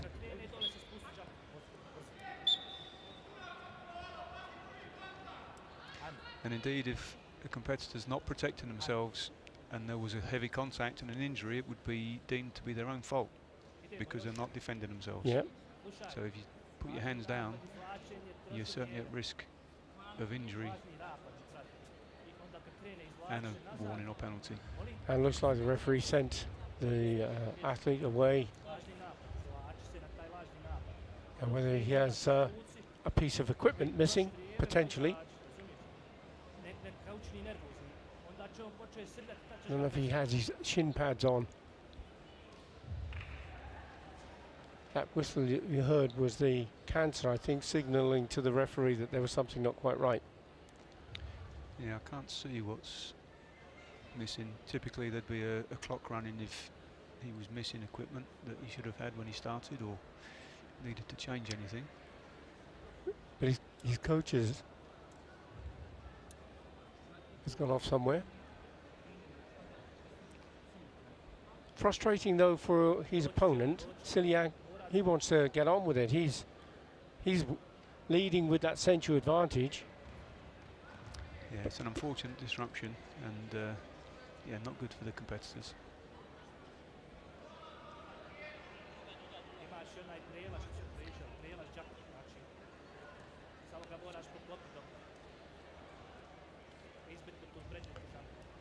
But no doubt he'll be back on the mat in a moment, and then the referee will decide whether anything needs to be done about the time lost. Well, there typically wouldn't be anything the referee can do as long as the clock's correct, because the clock has stopped during that time that he was changing equipment. Yes, that's right.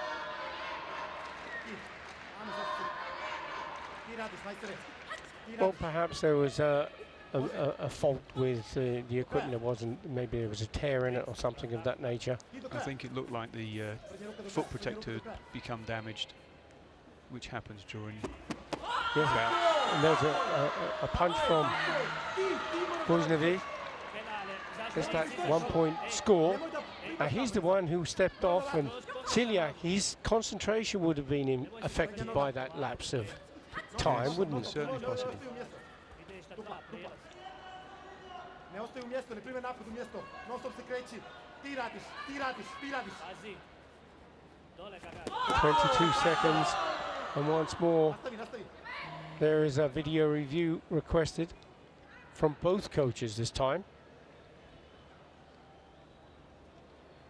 So the second coach is only able to request a video review as long as it's before the referee has done the signal for the video review to start, which he just did in time.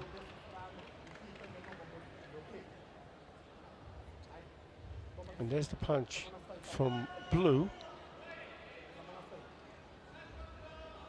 there. And then the punch from Red. But Red seems to, that one seems to be passing by, doesn't it?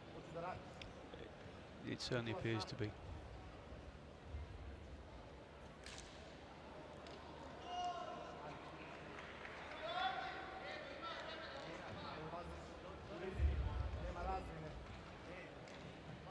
But in that image, you can see the pad past the body of Silia from Red.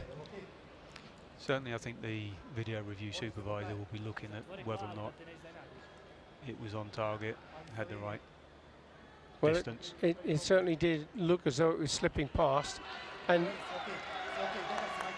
it was Red who put his hand up to ask for the video review. But both of them were not accepted the requests.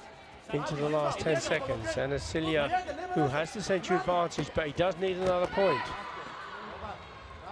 Now, how did he go off the tatami? Was he projected off? Or did he fall? It looks as though the referee believes he was projected off. So there's a century being lost now. Silia now definitely has to go for a big score as the clock gets down to the last second. There's 1.3 seconds on the official score. Ansokachui, so both now are in their last warning. It's an interesting situation because Silia has propelled himself off the area. The referee would need to decide whether or not that was within the time or not. And the judgment there was it was after time.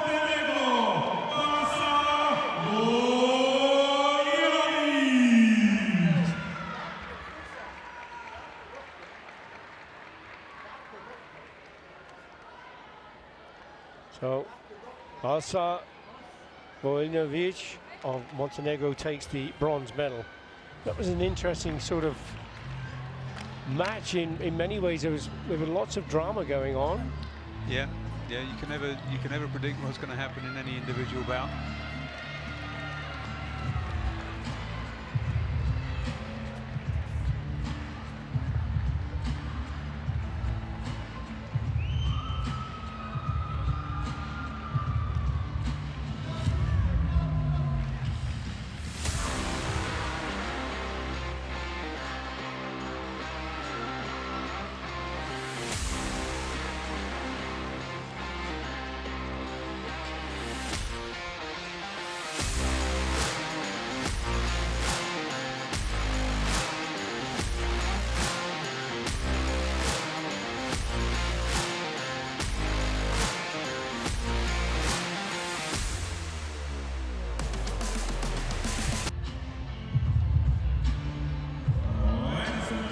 It's been a great competition to be the way that it's been organised and run. It's been excellent. Absolutely tremendous. The Armenian Karate Federation have put on a tremendous effort. The hospitality has been sensational. The people in Armenia have been wonderful. Yeah, it's a great city to visit. It's the first time I've visited, and it surprised me just what a lovely city it is. And Armenia are looking at more karate competition. They have the Junior Europeans coming up in 2027. Yeah. And they have proved beyond any shadow of a doubt their capability and enthusiasm under the leadership of President Vasken Harotian.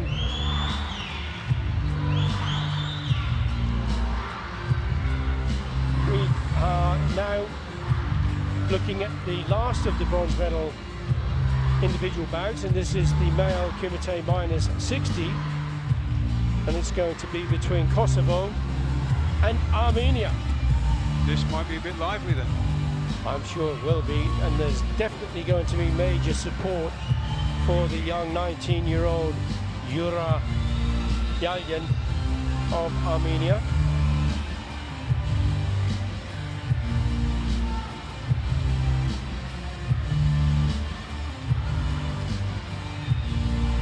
In an earlier bronze medal. Armenia won the first ever medal at the Senior European Championship, so history was made. And potentially this could be a history-making day if they can take 2 bronze medals in a single day in the Senior European Championships. But not if this man can do anything about it. Islam Salmani of Kosovo. Salmani, also just 19 years of age, and has been a European junior champion. Ralyan of Armenia, on the other hand, has been competing as a cadet and junior at under 21 level, but hasn't won any medals just yet. So this is a very, very special day for him, isn't it, Rob? It's a big, big day, yeah. He'll be feeling the pressure, but the adrenaline.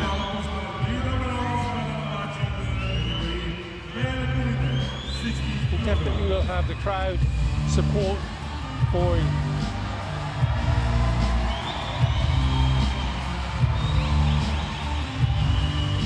This the Karen Damichian Sports and Concert Complex in the shadow of Mount Ararat, the biblical mountain, and of major importance to the people of Armenia. I don't know about you, Billy, but I can't hear myself think. The noise is immense.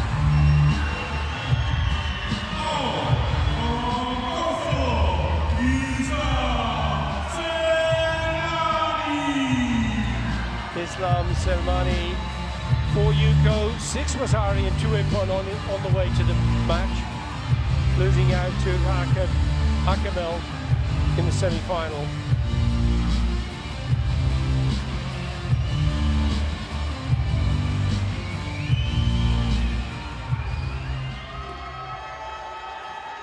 Three minutes to determine who's going to take the last of the individual bronze medals in the 60th European Senior Karate Championships here in Yerevan, Armenia.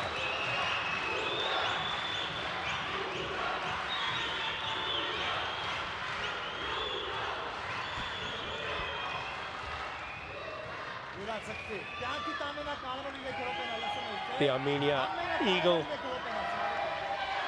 flown in to support. Yeah, the mascot.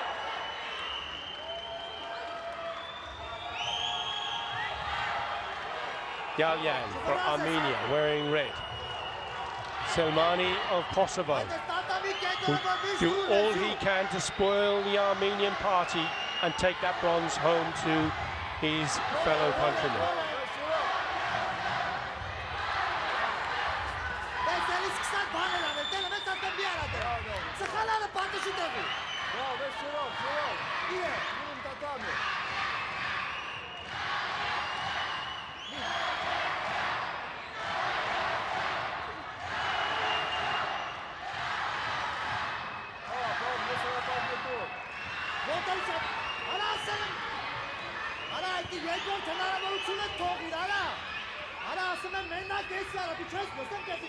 So the referee called Wakarete, asking the competitors to break, and there was a technique thrown in at the time of the command, so they stopped the fight to restart because that technique was thrown at the same time as the call for Wakarete. Right. It's a little scrappy as a match. They seem to be struggling to get the distance. Well, definitely their video review has been called for. There was a punch from Galyan, and the thousands in the crowd believe it's a score. They definitely believe it's a score. And that video review suggests that the punch was certainly on target.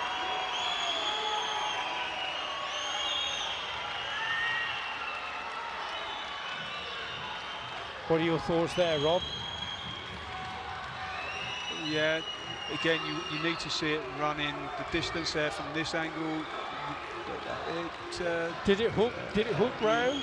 Yeah. Or did it give them the point that the audience here in the Karen Damichian complex desperately would like and hope for. It didn't. I think it was just lacking that. Did it have good form? I think that was what was missing.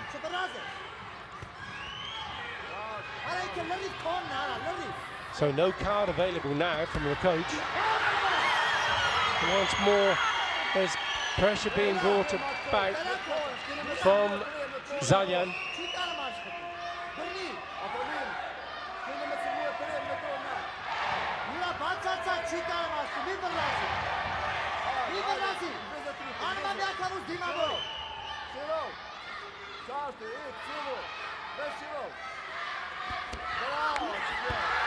There's a kick round the back there from Salmani. Powerful roundhouse kick to give him the opening score, and it's a 2-pointer. He'll also have the senchu.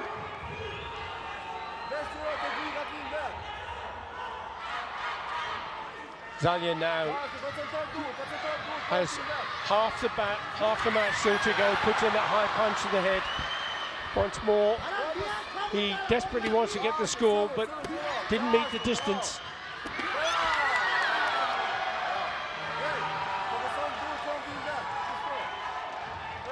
Another score for Salmani. Yeah, very good timing again, getting that Yuko punch.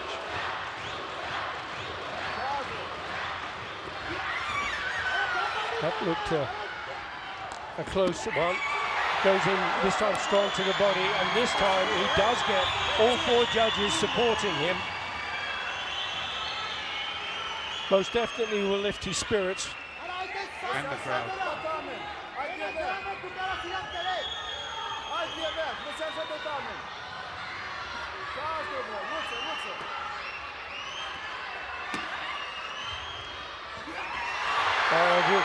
Reverse punch again, and it came off for him.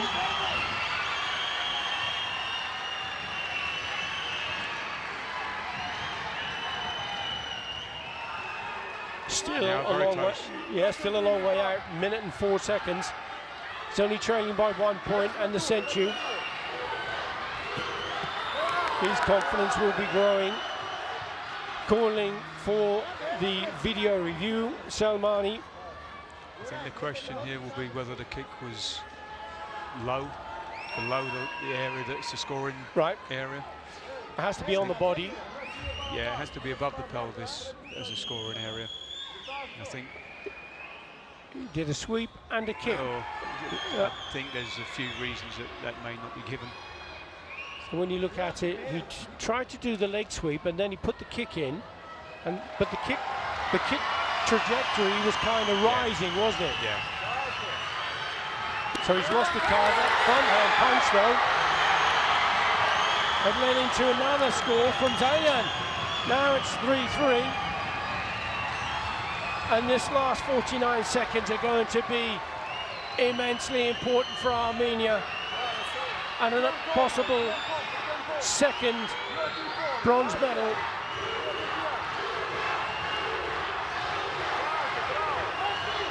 Salmani has changed his tactics. He's dropping back a little bit, but that will fall into the plan of Zalyan.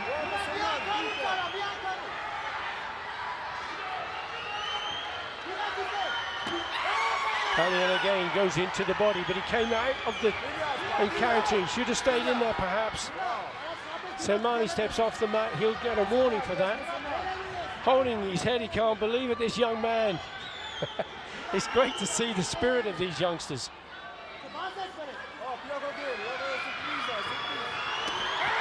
Wow, now that was a successful score, and it puts his nose in front with 13 seconds still to go.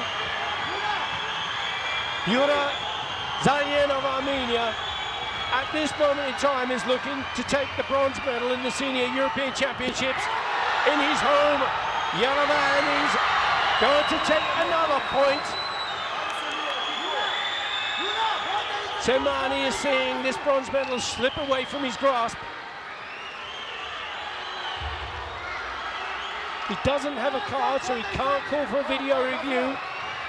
Zalyan can afford to step off the mat if he needs to, but he stands his ground. Just 3 seconds on the clock, and a bronze medal for Armenia. Another punch goes in from Zayan.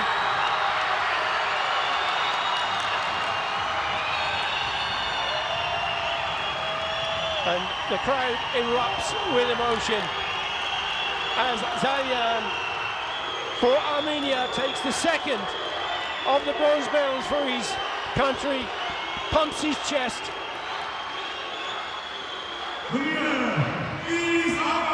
Well, very exciting bout to finish the bronze medal. Tremendous, wasn't it?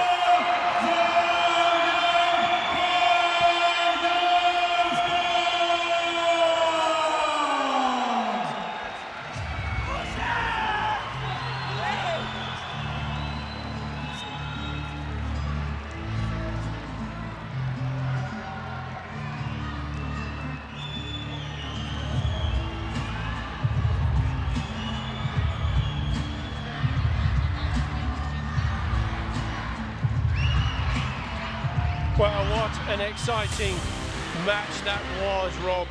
Oh, fantastic fight to be able to watch.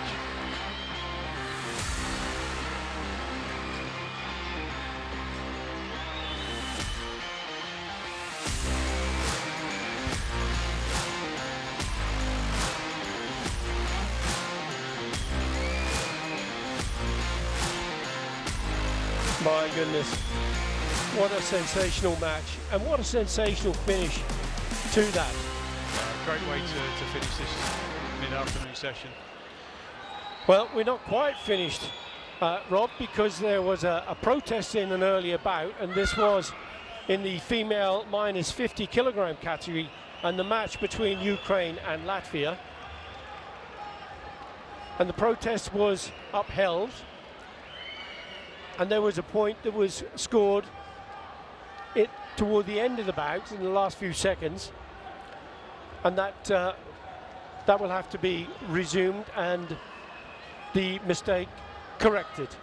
So I think what we'll see is the fight restarted from that point. So the protest has been upheld, so they're repeating that part of the match.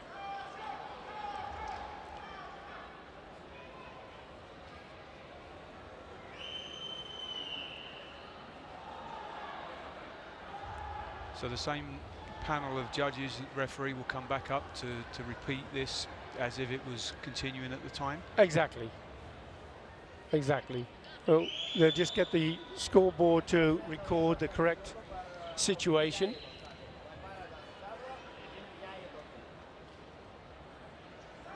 And as we see on the scoreboard, it's 4-4. And there's a sensu. And the sensu was for red, Paliska.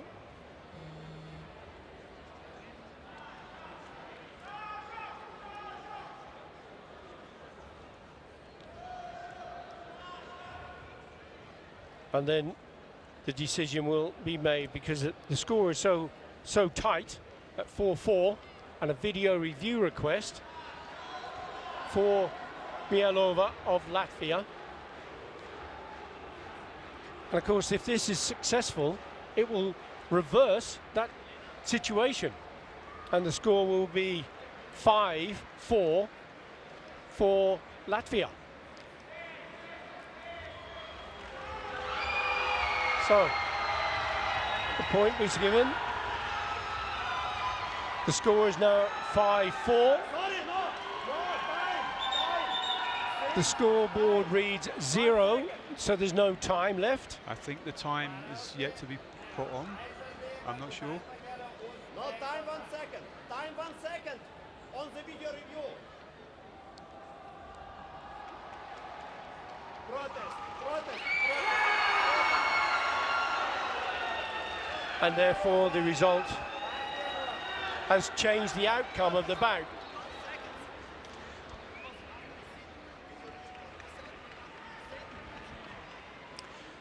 So there's still a little concern as to whether or not there was any time left on the clock. But as it stands, it is 5-4. And as it stands, the score of 5 would be in favour of Latvia.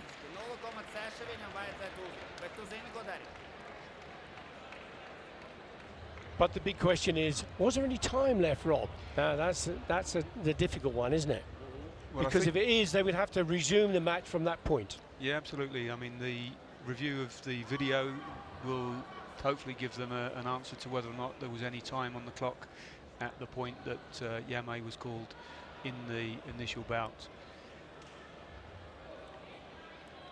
And it's important, it's correct, even though it may only be a fraction or a very short time that may be correct to be added, it's still an opportunity to score. So we're not quite out of the woods, so to speak, just yet.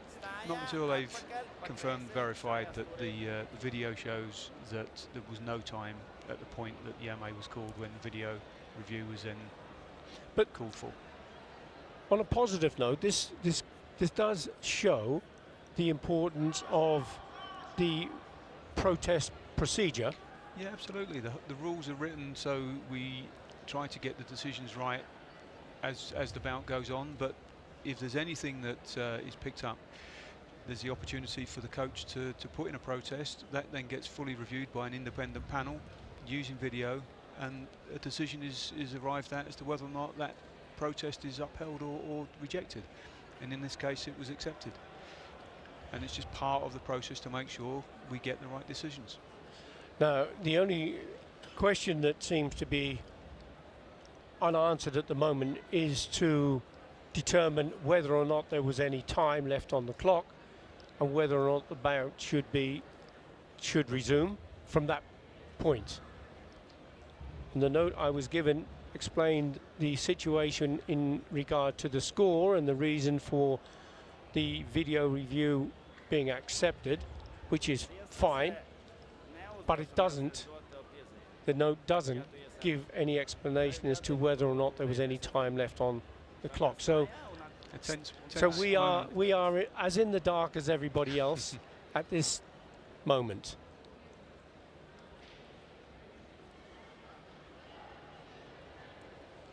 Both competitors with very different feelings about the outcome of this final review. Now I would suspect that the video is being studied to determine whether or not there was any time left. That's right. But we'll just take this opportunity to reflect on some of the fantastic competition we've been witnessing in these bronze medal matches, Rob, and particularly that last one where Armenia taking that another bronze medal. Tremendous, wasn't it? Yeah, I mean, it was just a great example of karate at competition, and to see how that was swinging.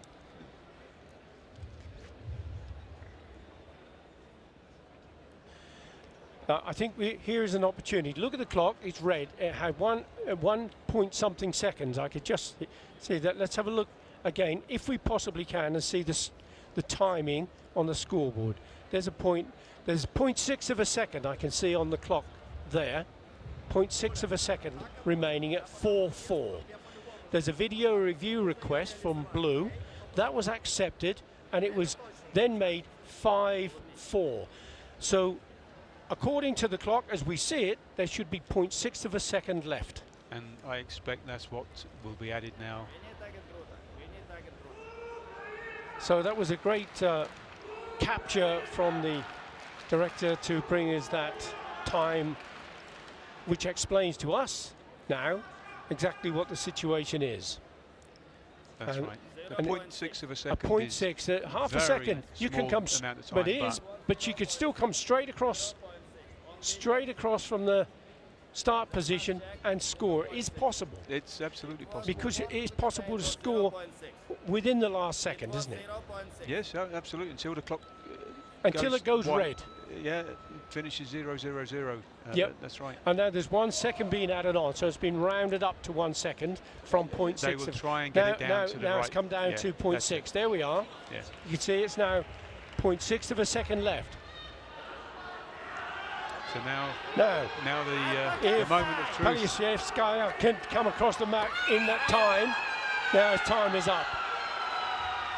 But it shows you the margins that sport now are looking at in karate.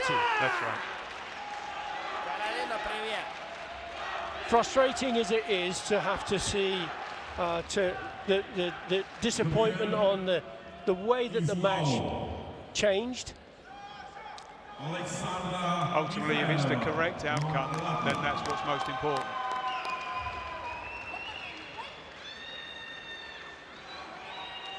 So now we see Latvia taking a bronze medal that, until that protest was put forward, was going to be going in the wrong direction. But it just shows you the importance of the coach, the strategy, knowing the rules. I feel so sad for Paliska of Ukraine, who now has gone from the position of winning a bronze medal to being consoled by her opponent. But that's a wonderful moment of humanity from the Latvian fighter Alexandra Bielova. Yeah, it shows the great sportsmanship so of our gracious. competitors, yeah.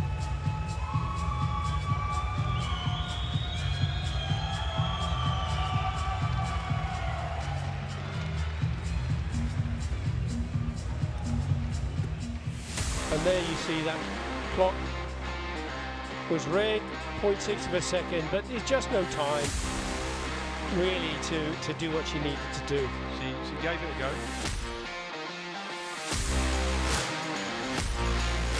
Well, now we have come to the end of that bronze medal sessions, and what an exciting time it was for us to watch. So we're going to be moving on later to the gold medal bouts. So please do stay with us, because we will be bringing you some more really exciting karate, and we'll be changing guest commentators. So I'd like to say a huge thank you to Rob Lamb for sharing your expertise with us, and for being here and helping educate us about the rules of karate. A privilege, Billy, a privilege. Now to start with the gold medal match in the category Kata individual female. So we're going to be moving away, as I say, now from Kumite onto Kata, and to change the commentator, the guest commentator, because I'm going to introduce to you now a member of the European, in fact, chairman of the European Karate Federation Technical Committee, and also the organizer of the European Youth Leagues, fantastic athlete, former coach, former player for Kata and Kumite for Switzerland, Dominic Sigilo. Dominic, welcome. Thank you. Hello, everybody. Wow. Well, we've been having some really exciting karate. But we're back now to the gold medal matches, Dominic, and a chance to get your expertise on some of the best players we have in the world. And this is about between France and Italy. We have Talia Helvetia Tali from France, and she's up against Dariana Dionofrio of Italy.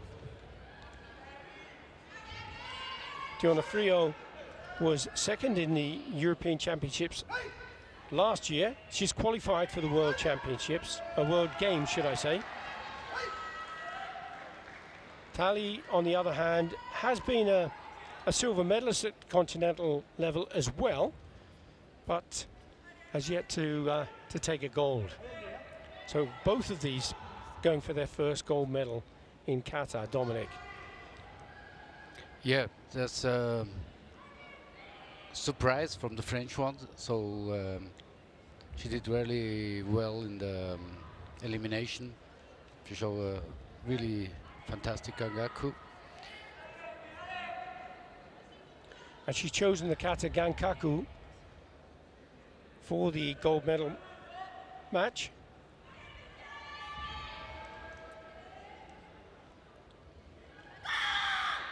So we had no Shotokan since few years in the Europeans, so it's nice to have Yes, absolutely. Will we have a Shotokan win?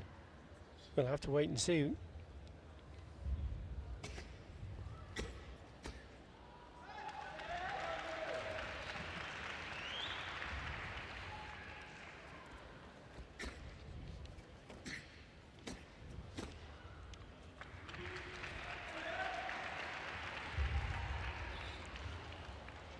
Just some thought about Kata and origins and alike, and how would you explain what Kata is to people who really don't know or understand it particularly? At the end, there are self-defense techniques who are made in a row that you can train your techniques without an opponent. Kata's like a kind of library of techniques that passes down that language of the sport from one generation to another, and it's important, isn't it, to maintain the integrity of the style, originating in Okinawa karate. It developed different styles of karate being emerging from that, the four major styles: Shotokan, Goju-ryu, Shito-ryu and Wado-ryu.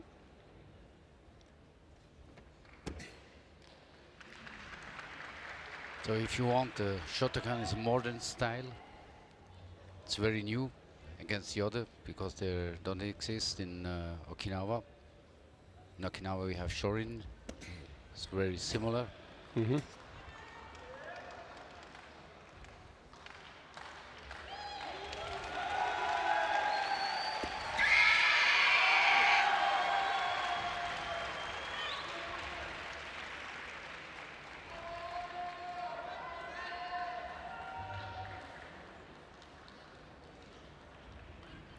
What were your thoughts about that performance, Dominic?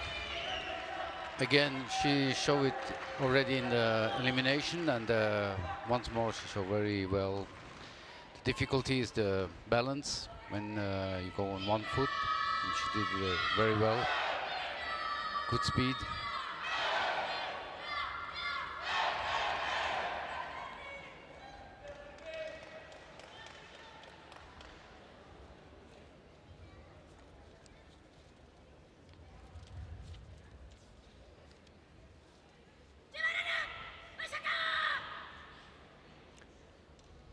Chibana no Kushanku is the choice of Kata for the Onofrio.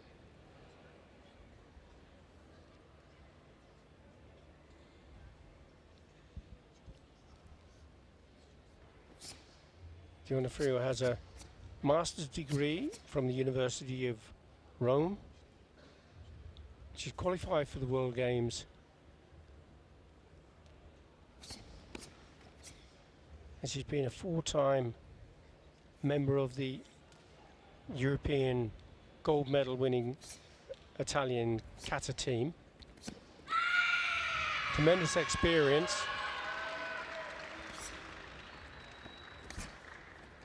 A team is very important to get into this level. If you see the major of individual, they've been in a team or they're still in a team. Mm-hmm.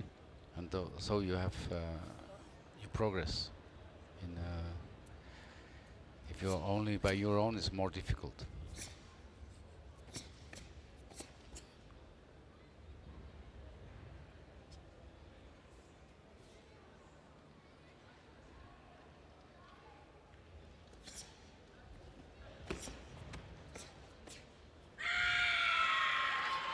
So, just from your point of view, Dominic, making comparison between the two performances that you've seen so far, are you starting to form an opinion on how it might unfold?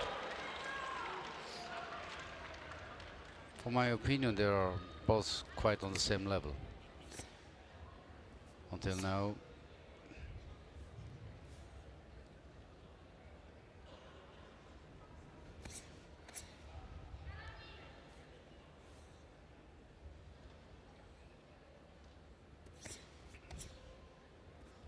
So both different different style of kata, different levels of emphasis.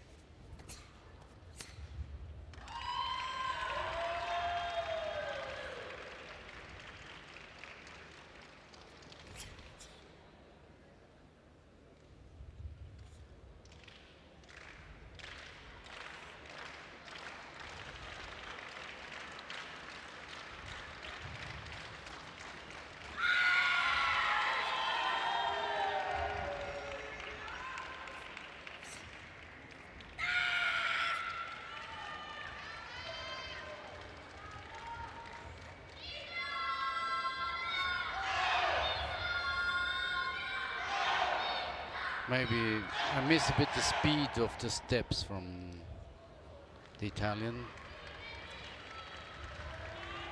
Compare what she did usually.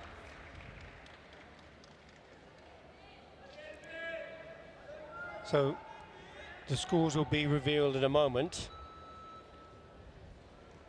And let's see how the judges score it.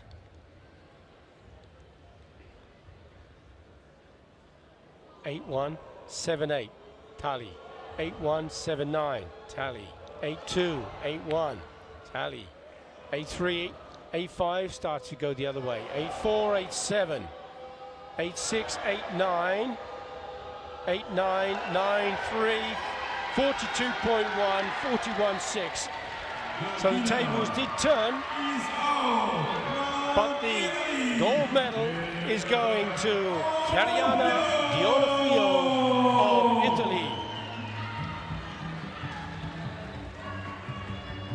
But there was a real mix of views on the panel, weren't there, Dominic? Yeah. So for me, like I said, they're more or less same level. And then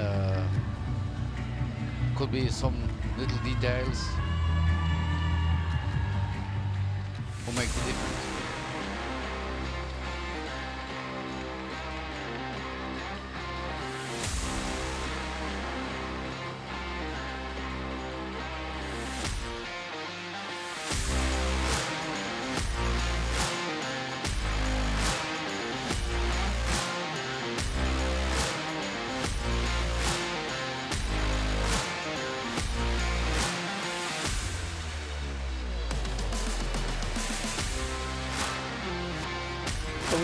Individual Kumite, individual kata, you don't get a chance to see what some of these techniques mean, but during team kata you can have the bunkai, and that will all be happening here in the European Championships, but the team events will be tomorrow. Tomorrow, yes. And there'll be a chance then to have a look at exactly what some of these movements are going to be about. Now we're on to the male kata final, and this is between Turkey and Spain.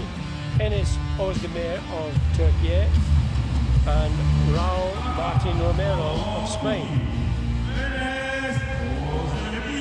Now, Odeir is a player who's been getting better and better as the last years have gone by, particularly in the Continental Championships, where he's been 3 times under-21 champion and twice as a junior. He's also won the Karate Premier League on 2 occasions. Raul Martin Romero, on the other hand, hasn't been quite as successful. He's been under-21 Continental bronze medalist twice, and he has been successful in the A series, but has yet to stamp his positioning in the senior ranks in the European Championships.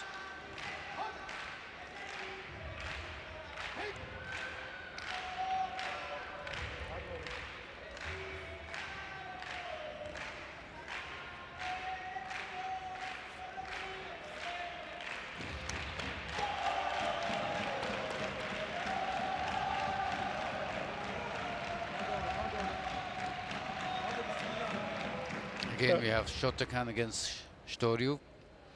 So both style of course, for the referee, it's more difficult to make the difference. Between the different styles. Yeah, if you do the same kata, same style, it's more easy. But the kata referee should know the difference.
Fairly solid performance at this stage.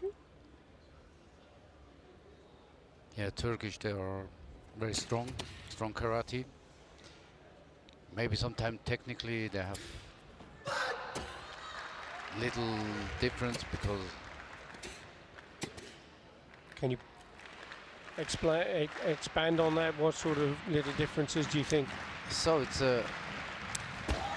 because of the power they develop. Sometimes they miss a bit maybe position.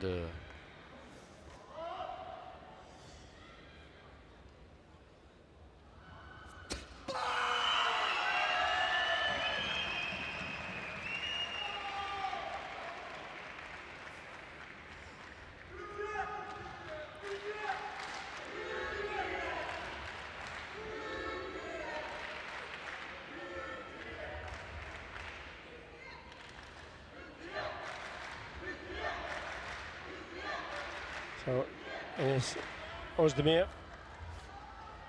just has to wait until the performance of Raul Martin Romero to determine who's going to take this gold medal and the European title that neither of them have held before.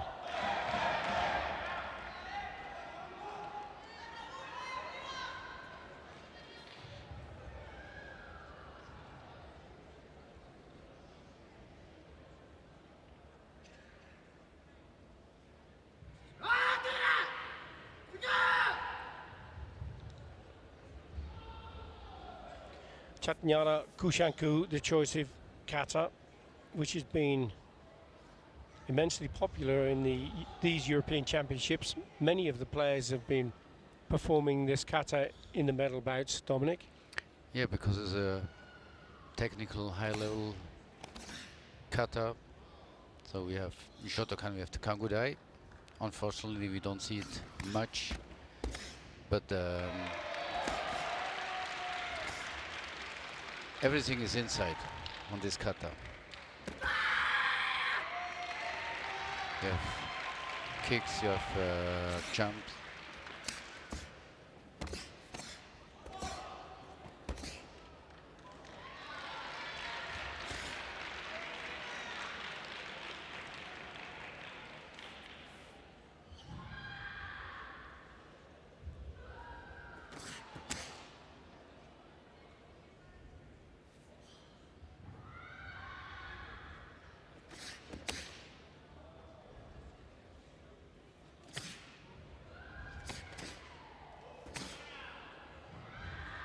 How do you feel about those transitions at that stage?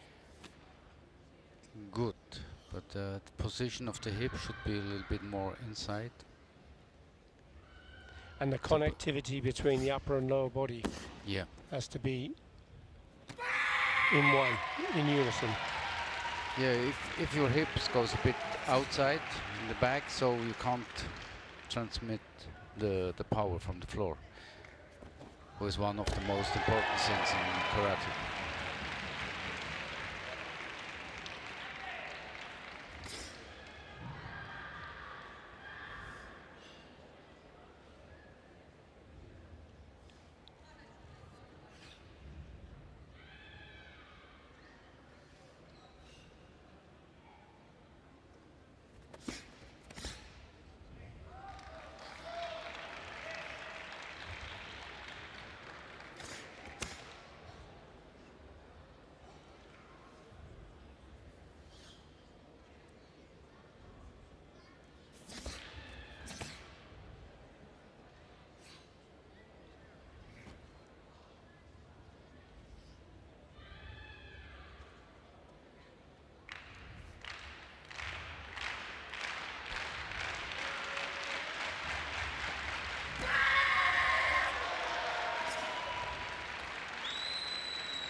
But he certainly seems quite pleased with himself. Yeah, I think he made a big progress since he's had the chance to be in the individual since Quintero stopped. So yes. So I think that's what I said. In the team, they grow up and they became very strong. And then now he had the chance to go to the individuals. Let's have a look at the scores unfold. 8-4, 8-1, 8-5, 8-2, 8-5, 8-3, 8-6, 8-4. Ozdemir looking very strong here. 8-6, 8-5, 8-7, 8-9, 8-9, 9-1, 42-9, 42-3. Ozdemir takes the European title and the gold medal. 42.9 score.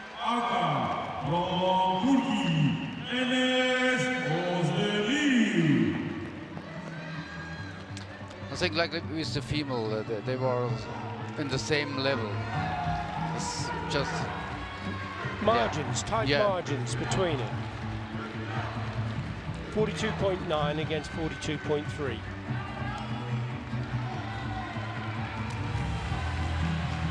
.6 between the two, which can be that hip position you talked about, could be as small as that.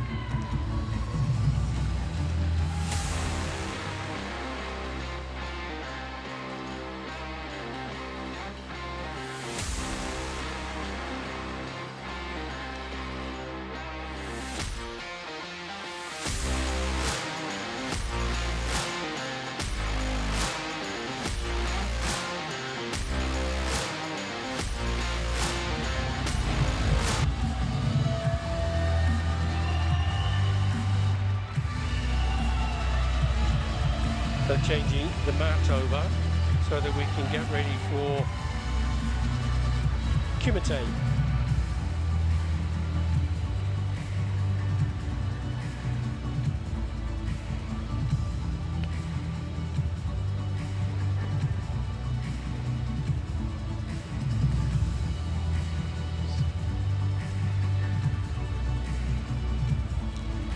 We'll have a medal award ceremony coming up in just a few moments.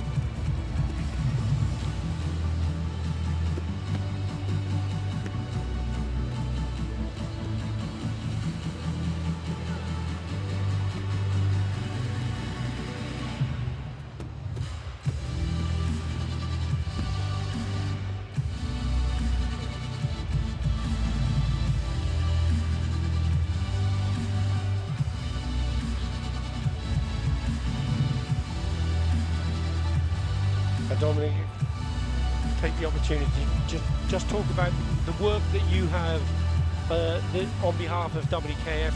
You're chairman of the technical commission, and the work that you do on behalf of karate and WKF.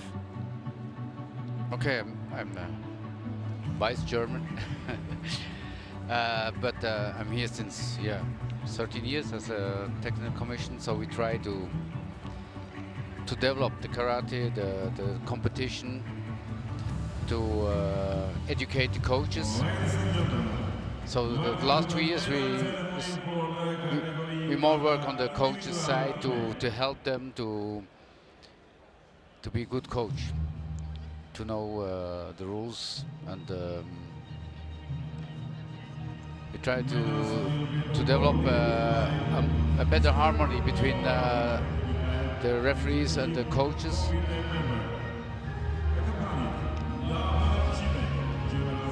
Okay, that's a very important area of work.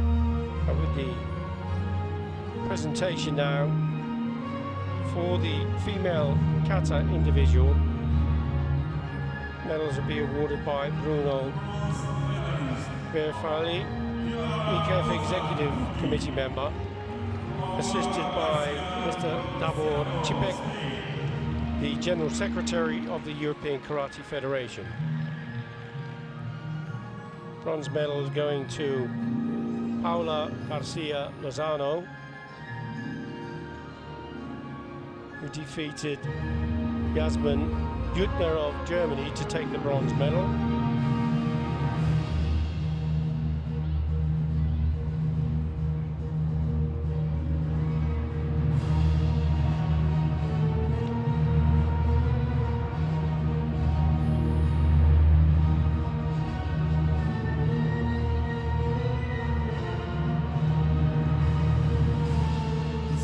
Second bronze medal going to Turkey's Dilara Bosen. As you see her hand with those fingers raised, signifying that this is the second consecutive European medal she's taken. The last one was the gold. This time she has to settle for bronze. Silver medal for France's Helvetia Tali.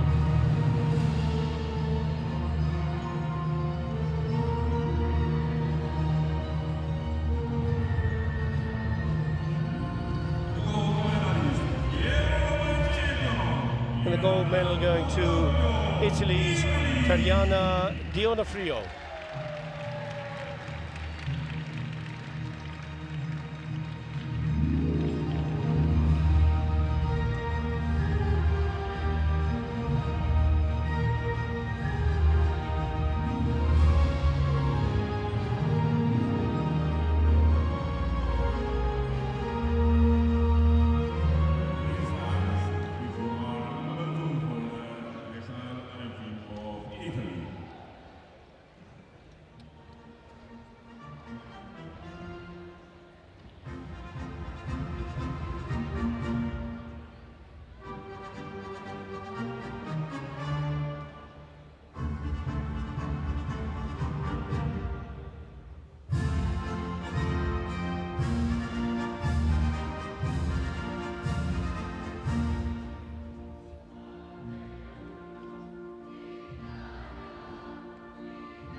The enthusiasm of the Italians, wonderful.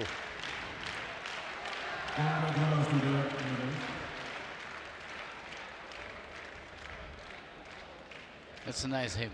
It's a jolly anthem.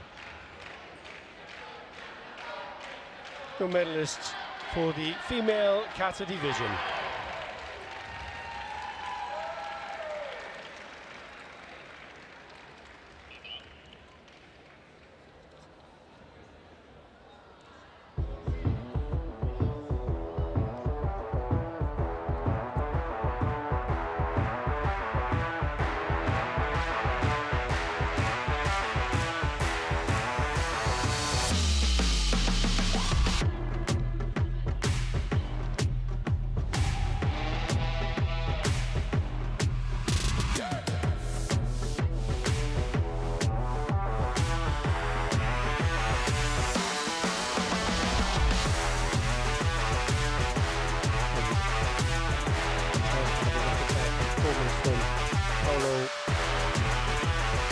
from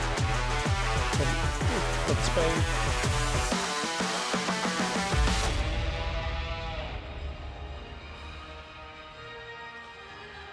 Garcia Lozano happy to take that medal. Male Kata medal award ceremony there.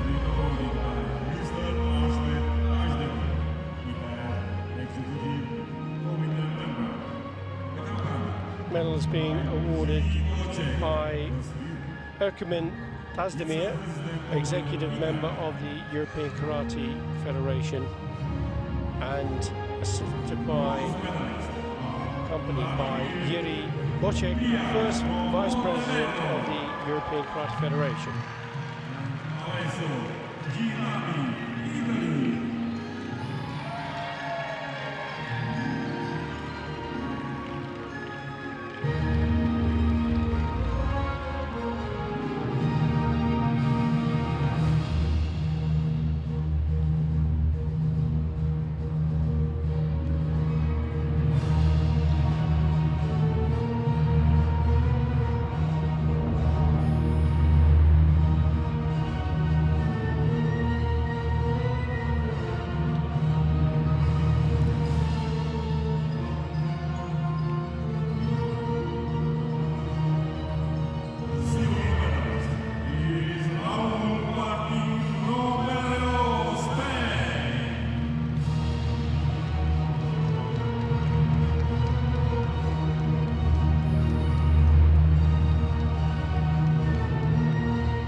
Not a counter from the Turkish team.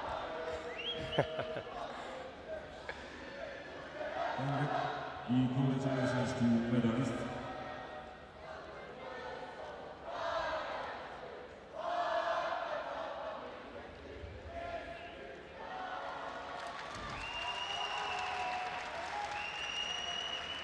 Now we have new generation in Kata. Exactly. Gold medalist for the male Kata division.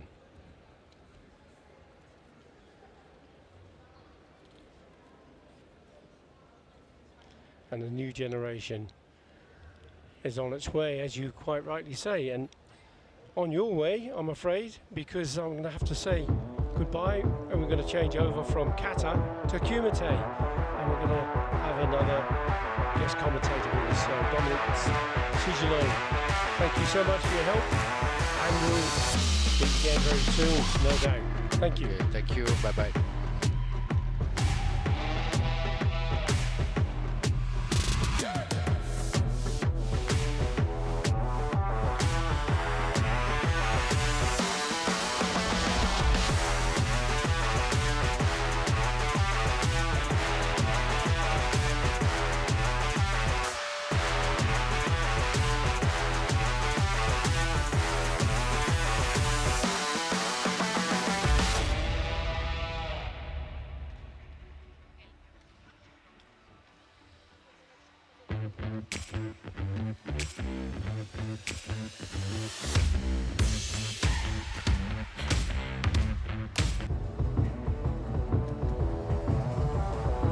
Excellent katas to savour there. As we move our attention back to the tatami, and this time for Kumite. And it's the Kumite minus 55 kilogram category. And to join me with commentary, the guest commentator now, is a two-time European bronze medalist, Commonwealth champion, Premier League medalist, Amy Connell from Scotland. Amy, great to see you. Thank you for having me. It's a pleasure to be here. Absolutely brilliant. Now, your expertise is Kumite. You were competing here in the European Championships once more. Sadly, not in the medals, but that means we get a chance to pick your brains and find out a little bit more about karate from you. Yep, absolutely. So do you study these weight divisions, minus 55? I bet you do. Yes, definitely, that's my category. That's so your category, know both of course it athletes is. very, very well. And the athletes that we have here today that are coming out, we've got one that's trying to retain her European title, Bish from Germany against Jennifer Warling from Luxembourg. So both have been European champions before. One just there the year before for Germany, and I think it was 2019 for Jenny when she won. So you know they've both been in this position before. So it'll be a good match. Absolutely, and both fantastic fighters and able to score points with kicks and punches. Yep. So do you think we're going to be looking at a really exciting bout here? It's going to go one or two ways. I think it could be very exciting, or it could be quite a cagey fight, if I'm honest. So we'll see. And yeah, we just don't know until they get onto the mat and start to go. Yep, absolutely. So just as they're gathering their thoughts, have you had a chance to gather your thoughts about how things went for you? Yeah, absolutely. You know, it's a sport is a tough one, isn't it? There's lots of highs and lows, roller coaster. Finished 7th, so some wins in there, some losses, and some good things to take back and work on. Exactly, and you're hoping for the World Championships? Absolutely, yep. That's the goal. Of course it is. Right, time to go here. We have Bish for Germany in red and Warling from Luxembourg in the blue. Both sitting in the centre of the mat at the moment, just tapping and testing, probing, finding a weakness if they can, and getting a chance to make an attack. Yep, just feeling each other out, getting that little, trying to take the space, trying to stay in the centre so you feel like you're dominating, but just, you know, not quite ready to commit to any attacks just yet, as we've seen here. So the first 30 seconds gone and just testing each other out. And at what point does your mind start to consider the judges, apart from the scores, of course, about how you're managing the match? I think that plays a massive part. You know, for every athlete, you want to look like the dominating fighter. You never know if it's going to go to decision at the end. You don't know, but you want to be the person who looks in control. So when you decide to attack, the referees are looking at you to score your points rather than your opponent's. I think if you can make your opponent look weaker in any way, which what we're seeing here, they're not quite committing to throwing anything yet. No, they're just kind of testing and still probing, and we're coming up. We're in the last 2 minutes of the 3-minute bout, and neither of them really going for it, are they? No. And it could all be fireworks toward the end of the bout. As soon as that first point is scored, it really opens up the fight. You know, once that the nerves are there, nobody's quite scared, fully ready to commit at this point, and then once that first point scored, it opens the fight up. We see that time and time again, that one point comes and then the rest just start to follow because people need to get a point back, want to build their points, exactly. and we see it from there. And you've competed against these, you fought both of these? Both before, yeah, many a time. Jenny Warling, I've grew up, you know, through the junior ranks with her competing through the years, and she's a great athlete, consistent.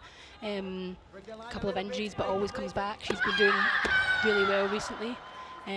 Obviously, again, Germany there, she's current European champion, so she's just coming up. She's 21 years old. She's just kind of leaving the juniors up into seniors, and she's made a great name for herself. And she's got a great name as well, hasn't she? Because what a family name she has, Rich. Yep, coached by her brother. You know, her sister was a brilliant -55 athlete as well, so keeping it in the family. Wait. Hold it. So we are in the last minute of the bout now, but still no score. Go on, under. Wait. Still just a lot of testing, a lot of pulling, but nobody's fully committing here. Here we go.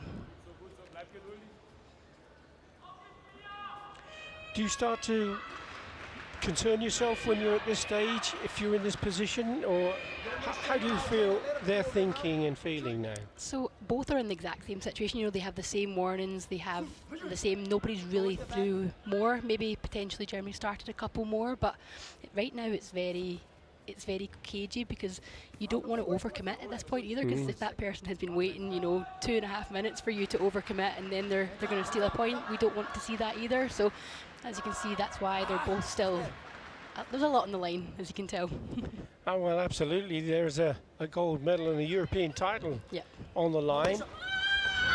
Oh, there's a video review request. Doesn't need to go to that because the score is being given, and it's given to Jennifer Warling of Luxembourg.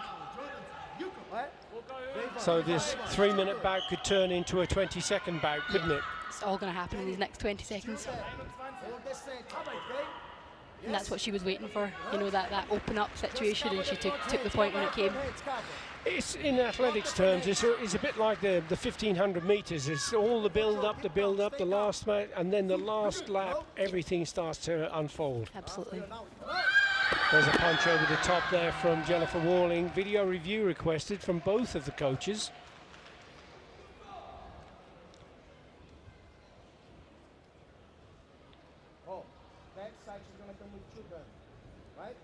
What are your thoughts on that, Amy? So that's it's tough to see, isn't it? It looks quite good from where we are. I don't know if it hits the right target though, and then you can see from... Yeah, you can see red there going into the body. Yep. Jennifer Warling, looks like the punch may have slipped past there over the shoulder. Past, yep. But the punch from Mia Bish looks a little more possible. Yep.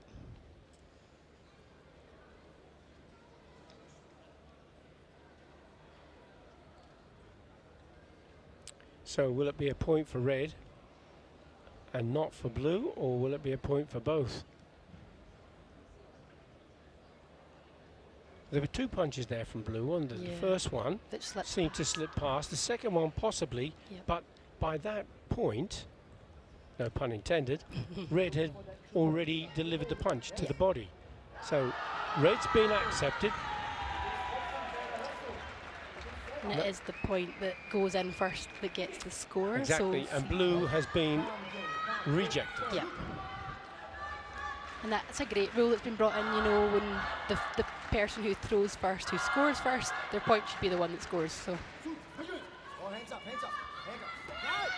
That was a fast punch over the top, and the hook and kick came up from Bish, and there's another video review requested.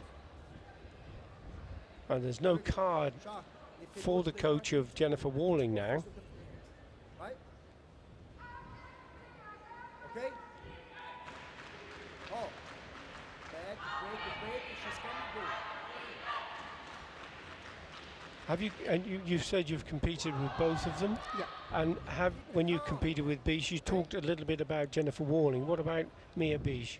Again, quite a this fight's been slightly different, a little bit more cagey, but she's normally quite an aggressive fighter. You know, she likes to go first, she likes to spring first. We're seeing a slightly different tactic here, which is needed against different opponents. As we can see here, you know, I fought her a couple of times as well, and she does like to spring. Hook and kick there. What a mount. Wow. That was sensational. She threw in 2 or 3 punches and then the kick came up. Yep. What a time to score. Phenomenal, yeah. 3 points, Amy. Just 2 seconds left on the clock. Like we said, the last 20 seconds have been the most exciting. You know, it all opened up. We've seen so much scored.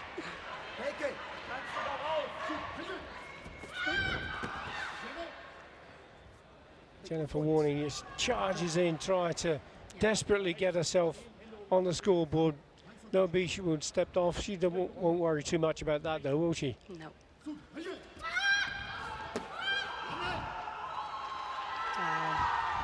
What an ending to a fight. Brilliant. What a kick at the end. Winner is Jennifer Warling had that in the bag for almost all of the bag, didn't she? Yeah. And when she scored that point, the way that Bish came back was incredible, but that kick came from nowhere. Absolutely. Fought right to the very, very end. I think, and it was pretty much the first kick she committed to as well, wasn't it? Yeah, absolutely. Like you said, when they started to open up and they started to throw full techniques, they were scoring, they were fast, they were sharp, so brilliant. European champion. Great moment for them. Bish from Germany.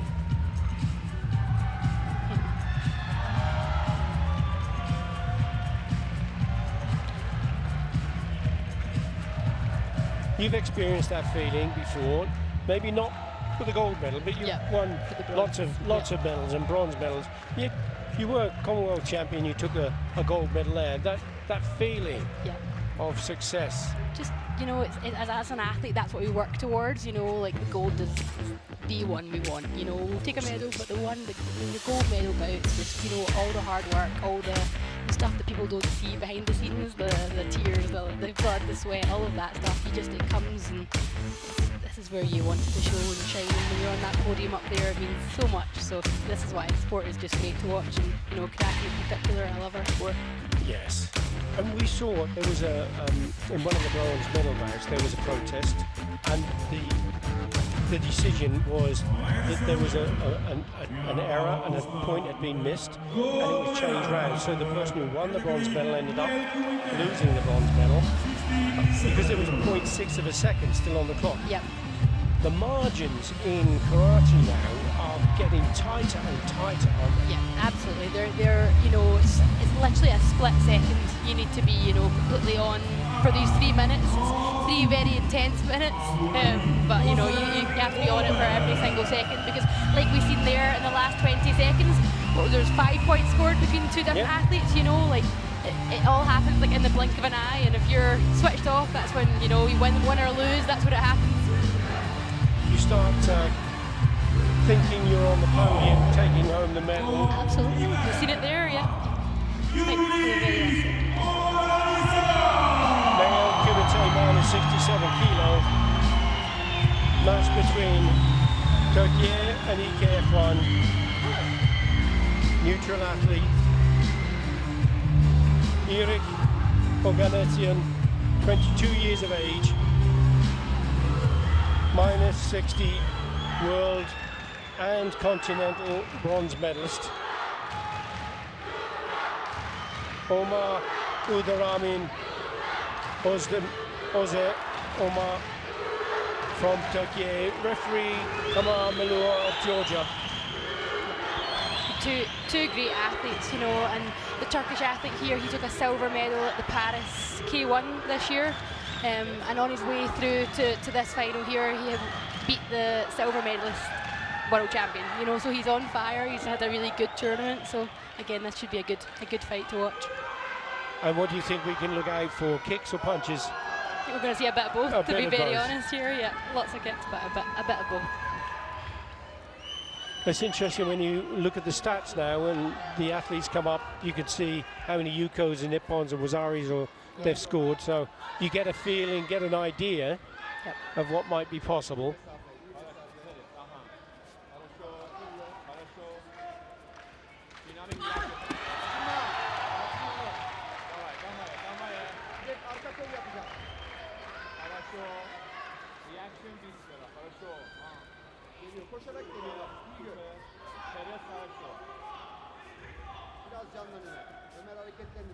The neutral athlete here, he was actually a minus 60 bronze medalist back at the Europeans a couple of years ago, so he's moved up to minus 67 category. And another athlete that we're going to see later on, he's moved down from the same one. Interesting. So it'll be interesting, isn't it? Yeah, absolutely. And managing weight, I'm sure, is never a problem for yourself, but it is for some athletes. Absolutely, yeah. And particularly younger athletes going into the senior ranks. Yep. Choosing which weight should you go for. Yep. Which one suits you best, which one your body type suits best as well, and It's yeah, absolutely. You know, some people are stronger when they can put on more muscle. Some people are faster when they cut. So it just depends on that athlete and that individual. Well, there's still no score between these two, and we're in the last 2 minutes. And there's a great deal of opportunity still left. There's a double punch over the top from Odeir. Didn't get the call from the judges. Yeah, some fast movements.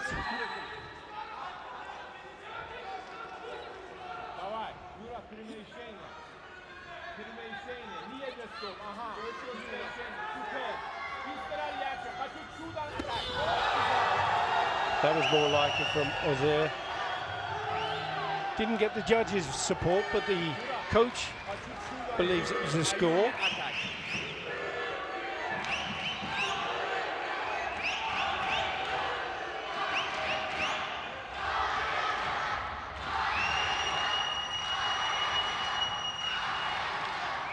Let's have a look. We're looking at a video review for red. Well, we're looking at a frozen frame there at the moment, but there's the punch. They seem to meet the target. Think it was strong enough? Did he turn his body? Did it slip past? No, we will never know.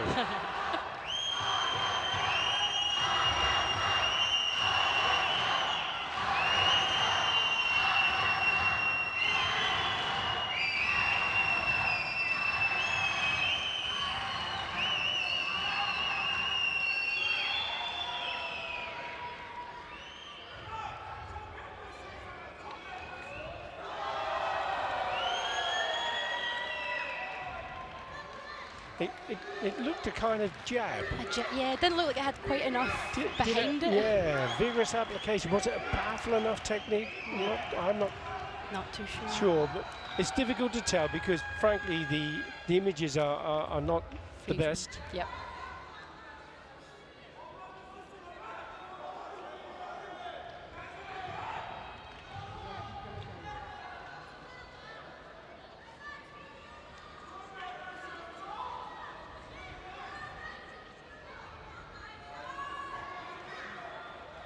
Technology. You love it when it works. Well, yeah, I think to be fair, there has been technical issues, and it must be incredibly frustrating, particularly for you athletes, when you're hoping for a score and that time up there feels like a lifetime when you're waiting for that decision. So and all of that to say no. To say no, absolutely. Yeah.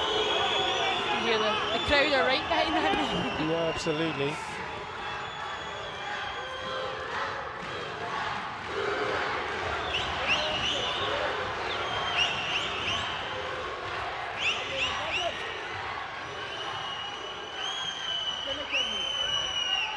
Coming close to the last minute of the bout. Still no score between these two.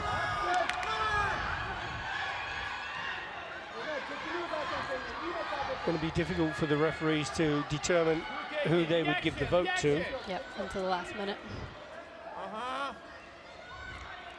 As they're trying to put his man under pressure. Odeir steps off the mat. There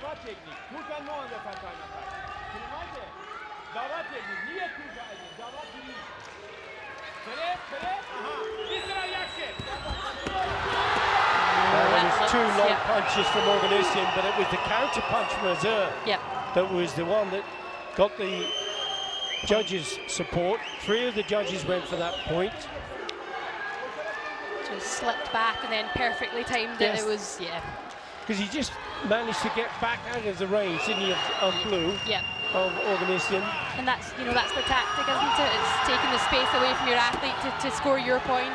It's perfectly executed. Video review requested from his coach. 38 seconds still on the clock. Potentially for the now there's the kick to the back that's being considered.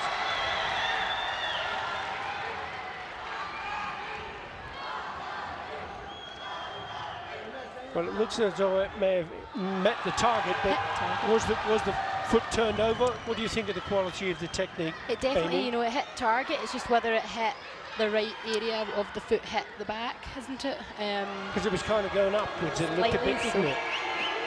It's not been accepted Yeah, so for that maybe reason, potentially. not good enough form. Yep. So no, there's no card available for each of the coaches, for either of the coaches, should I say.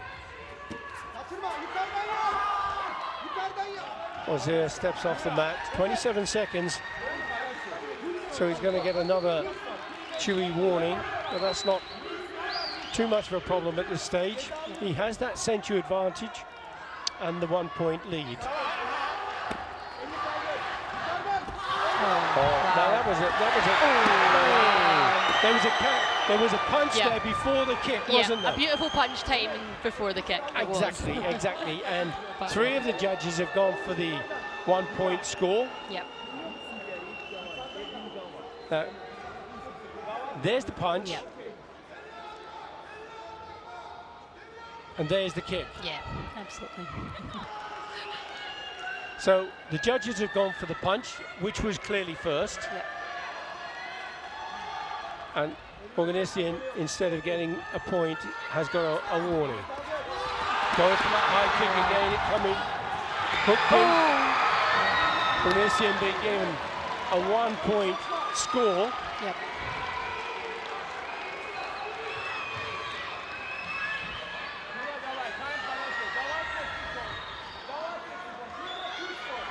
"19 seconds to go.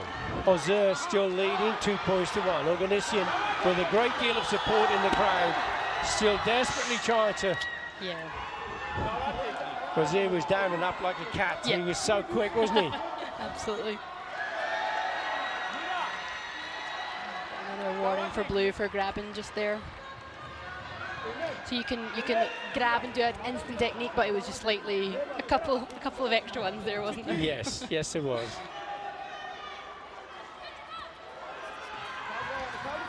"12 seconds left. Standing very close.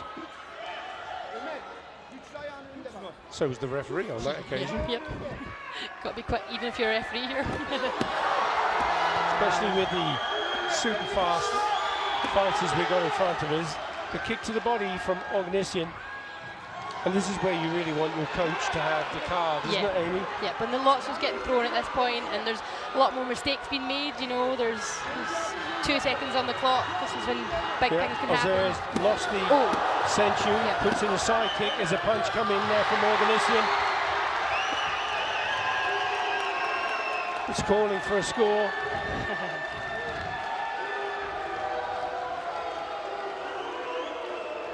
And certainly there's not a great deal of support for the outcome. Yeah. The winner is Kata from Turkey. Odeir.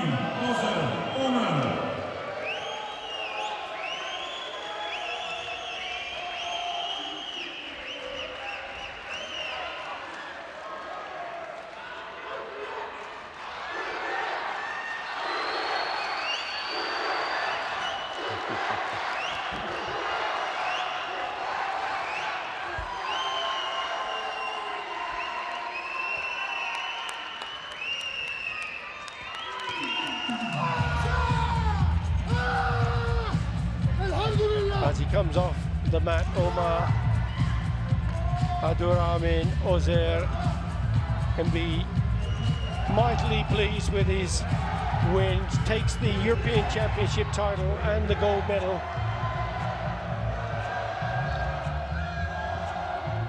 It was really an exciting final. There's so much passion, wasn't there? So much. And we've seen that like, the last 20 seconds of the last couple of matches is where it's all been at. It's that focus to stay sharp and stay aggressive and stay like in the right mindset for the full 3 minutes. Exactly. Is what's really exactly. That's what they're looking for there. Yeah. A chance to have a look at a couple of those actions from that match.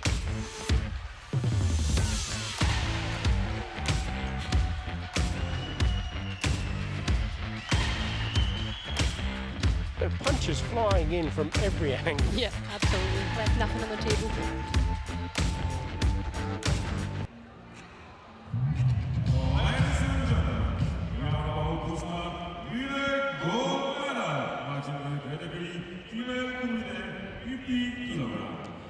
Female minus 50 kilogram category now.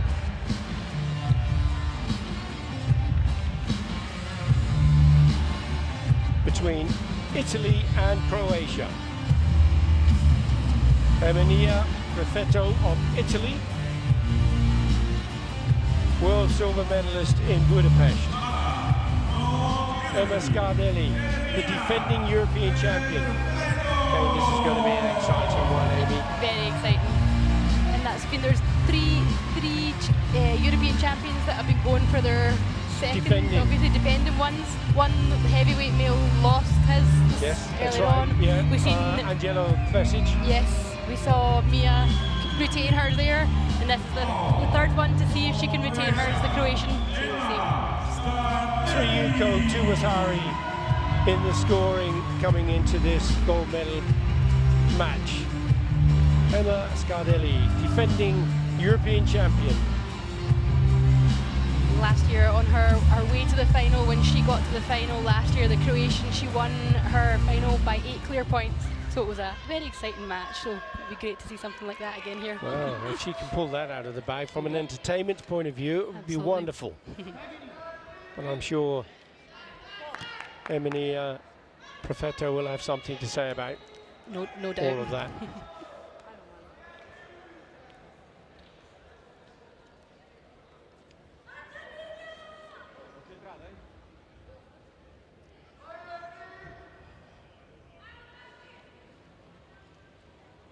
That concentration, Amy, at that moment, what happens in your mind? You staring down your opponent. It's interesting, isn't it? You've got people who stare each other in the eye. You've got people that maybe just pick a point on the body that focus on that, and everyone has their own little kind of tactic that kind of settles them into the fight and keeps them focused. Or sometimes it's just a stare off, isn't it? It just depends on the athlete. But both these athletes, like we've seen on the statistics there, they both are great punchers, great kickers, you know.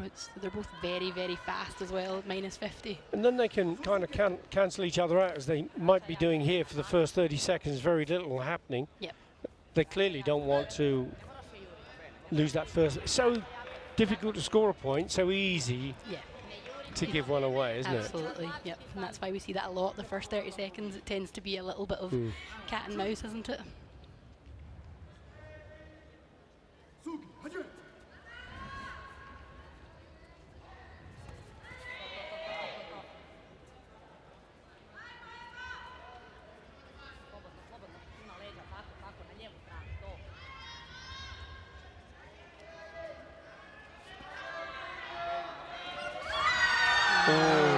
Was a brilliant counter punch from Rafetto, wasn't it? Yeah, absolutely. You could see her just setting that up, kind of keeping in the distance a little bit, pushing her, thinking she had space, and then taking it away and taking the point nice and clean. Yeah. Excellent timing.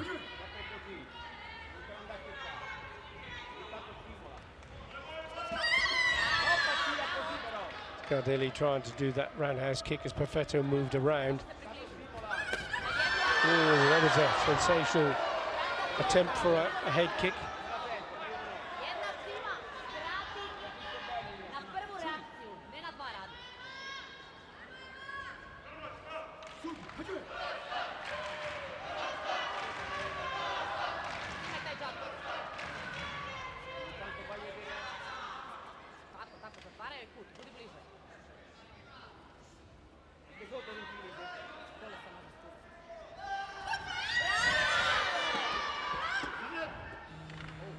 The video review for Scardelli. She tried that kick, but it may have slipped past. Potentially from the angle we were looking at, but it would be good to see from a different angle. And she certainly lost her balance afterwards. Yep. There was the punch, but it was the punch that may have slipped past, but she seemed to have dropped down to the side.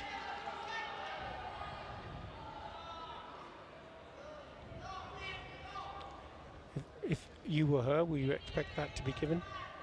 Just it's a little light, isn't it? It's just it's a little bit hard to see. It hits target, but if it's a body punch, then slightly light. But it'll be an interesting one to see.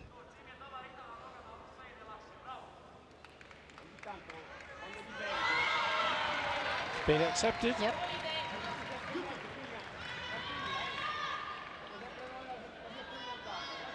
So she levels the score, but she still trails by the Senchu that's held with Rafetto.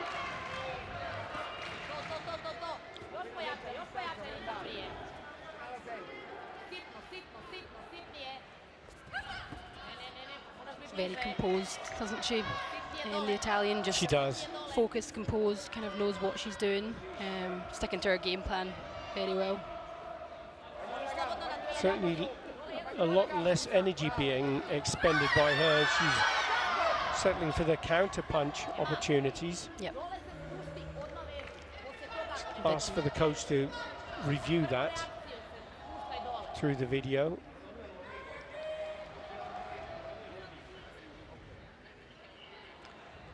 Interesting, because there was a punch and then she threw the kick. Kick after, yeah.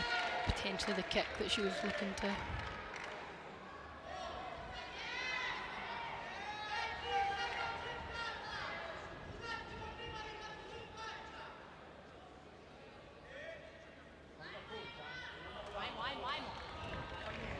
Been unsuccessful.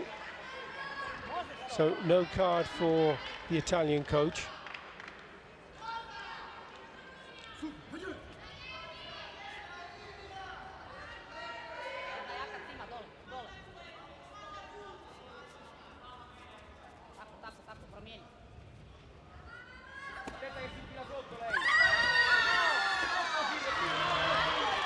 Much better this time from Scardelli. And that puts her in the lead, 2 points to 1 now. Yeah. So we're going to see a slight change here in the dynamics now. You know, you have to change it up. She's been a little bit more defensive, happy to kind of keep that Senchu, and now we're going to need to get a point back here. She certainly seems to be bouncing around the mat to try and keep herself out of range. Going into the last 30 seconds, and she's got herself another point. Frustration from Rafetto. Doesn't seem to be convinced about that score, does she? No, she didn't.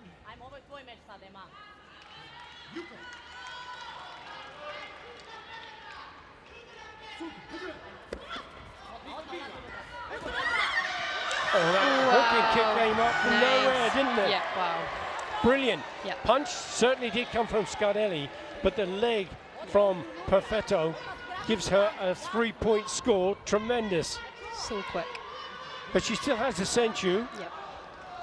She'll now have 4 points each. But she has the Senchu. Even if she loses it, she has a 3-point score. Absolutely, and that makes such a huge difference now.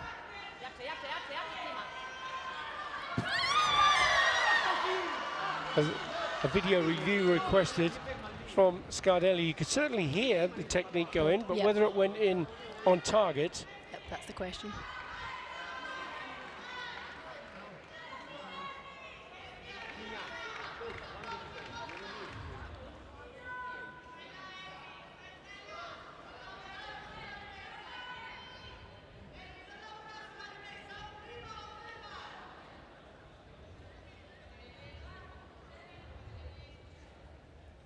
Right, here's the action.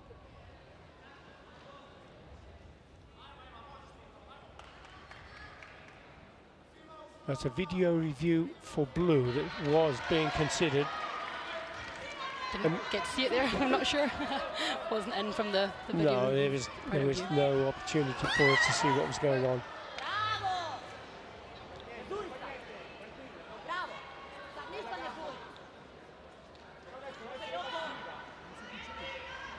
So a little bit more pressure now there with the Joe guy. Lost her Senchu. Like you said, though, the 3-point score still means that if it sticks like this, she will win. There's a lot more pressure now.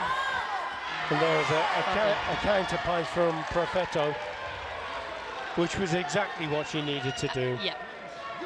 There's that little bit of a buffer. Buffer there, yeah.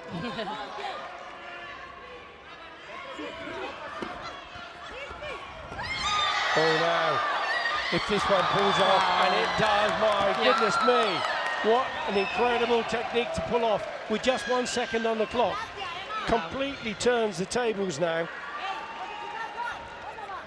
7-5 she leads. No century for either of them. Rafetto has to score at least 2 points. All too little, too late. Yeah. What a fabulous set. Phenomenal. 4 seconds to go. That's what we've said time and time again here, isn't it? Like, it's just not over until that last one ticks over. And she never ever gave up, did she? Yeah. She's been penalised for wasting time and running off the tatami, but that won't not upset her. upset her in the slightest. Yep. She's taking home a gold medal and the European crown. Yeah, 2 years back-to-back. Incredible. Back-to-back defending European champion. When you look at that sort of performance, Amy, you can see why champions are like they are. Yeah, absolutely. The composure there, you know, to be down with 4 seconds to go and to bring out a technique. And losing so heavily. Yeah, absolutely. It's just, you know, it's a mindset game as well. But also knowing exactly what you're going to do and why you need to do it. Yeah, yeah, absolutely. What a great fight. Both athletes there. Great fight. Really tremendous.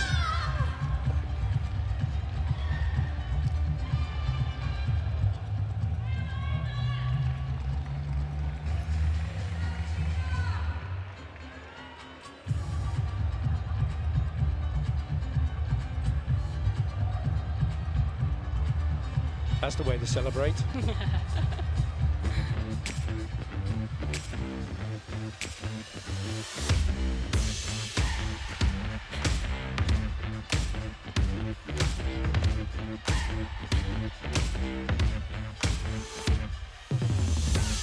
Lots of action in that last one.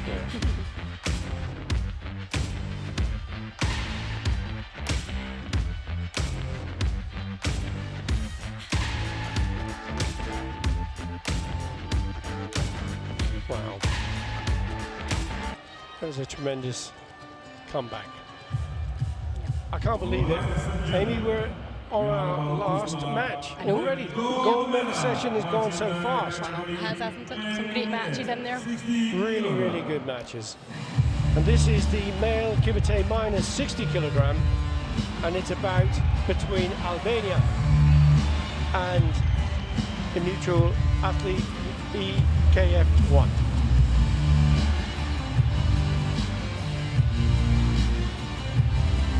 August Arifi of Albania. He was a silver medalist in 2024 in Zadori.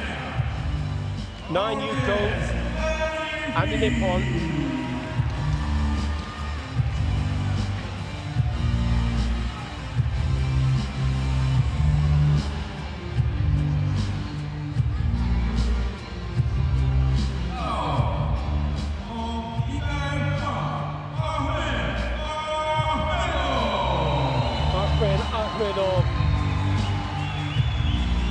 A world under 21 silver medalist. Hasn't won continental as a senior, but he has been successful with a silver medal and a bronze as a junior. Didn't concede 1 point in this competition until the semi-final. You know, just unbelievable. So we'll see if that's the kind of fight we get today. You know, he kicked some really unorthodox positions, and it's amazing to watch. And when quite you tough say to defend. unorthodox positions, what does that? I'm hoping we'll see some of that action right now. Just very different positions. You know, his legs are like arms, like just right. Okay, so he's dexterity. Yes.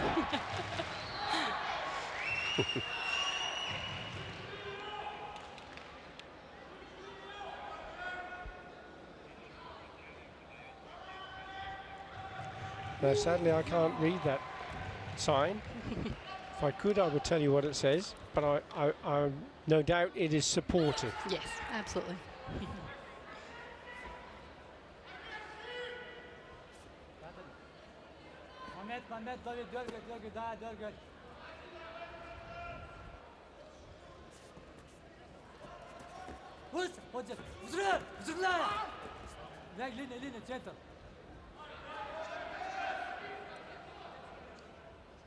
Что и парень? Готовить переднюю.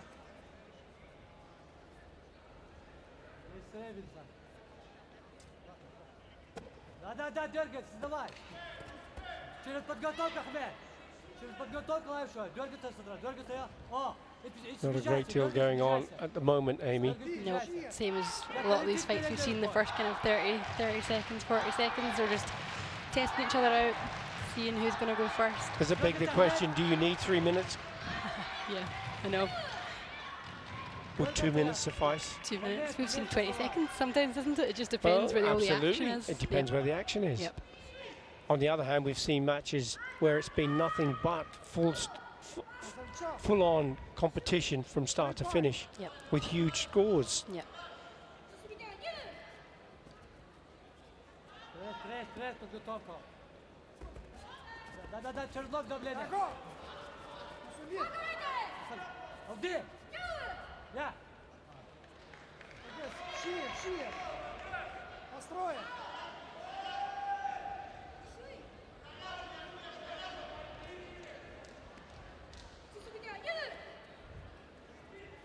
Вот он!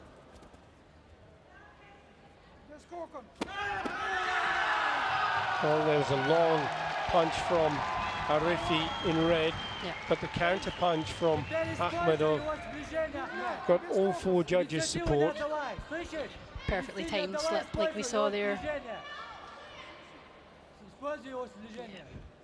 Yeah, just got out of range for that attack and then came in with the counter. Yep.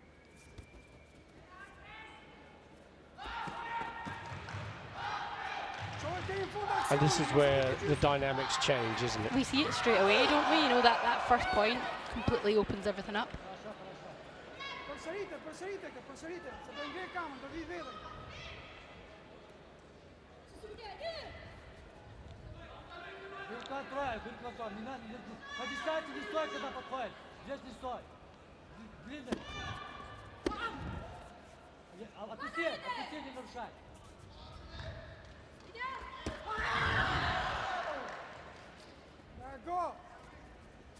Some of these athletes will be competing in the team events. Yep. You also competed in the team, didn't you, for Scotland? We did, yeah. It's newer for us. We've not had a team for a long time. It's nice to have. The last couple we've had a team, and it's. But you've got some good fighters in Scotland. Apart from yourself, absolutely. Jahana is doing incredibly well, isn't she? Building up, yeah. There's lots. We're starting to build a really strong team, which is nice.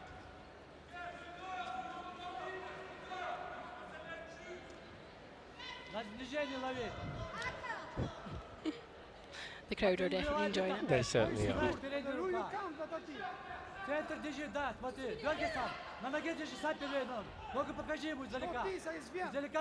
And the crowd, the people that I've come across in the 5 days or so that I've been here, have all been so friendly. So friendly, yeah. Lovely, beautiful place to visit. I would have never thought to come here, but it's definitely somewhere I would actually come back.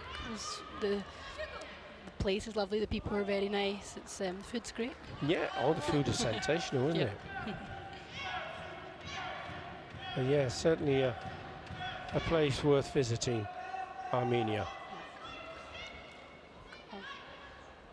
Video review for that body yak there. Yeah, and it looks pretty good, doesn't it? Yep, looks good to me.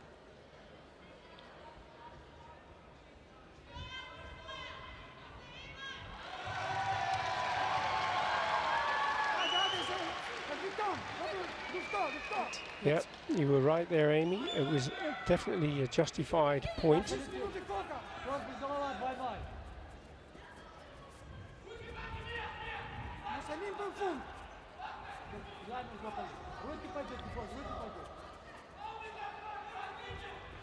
"20 seconds left. Akhmedov steps off the mat. And now, athlete, you're using the rules, the tactics, call of video review requests when there's nothing happening in the last second, just to spoil the situation. Absolutely, it's all part of the game, isn't it? You've got to use them, don't you? And like you said there, he stepped out at 16, which is the perfect time to take that Joe guy. Yes. You don't keep your sensu, so yes. I feel he felt a little bit of pressure, wasn't quite happy, so took it off at the right time. Video review, checking for blue. There's a kick to the body. And there was a kick around the back. But did the kick get smothered by those arms of Arifi?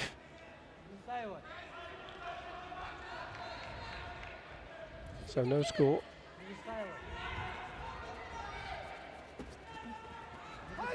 Some good movement there, yeah. There's 0.2 of a second left still on the clock. Arifi now going to receive a Hansok Chewy.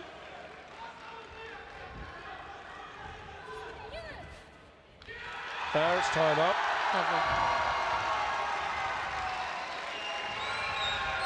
And that's a very popular win. Yep. Absolutely. The winner is out from EKF, Ahmed Rafetto.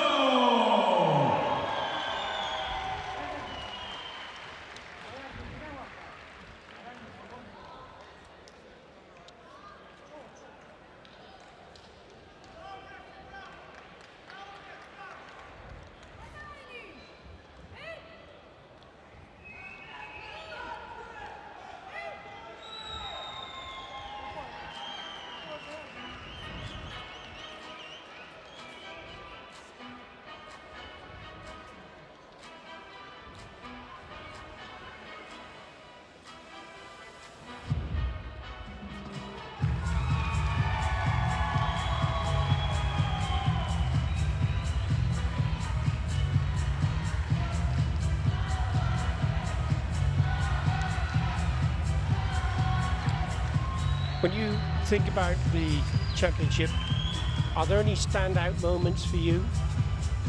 I mean, there's actually been incredible points scored, you know, throughout the rounds, throughout some of the finals that we've seen here today, and just from all different athletes from all different countries, which is what makes this sport so great.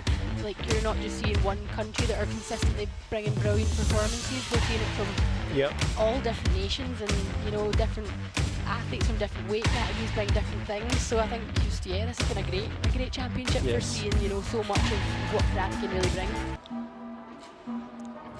Did you get a chance to meet the Armenian Eagle? I did, yes. It gave me a little hug when I was about to go on to fight.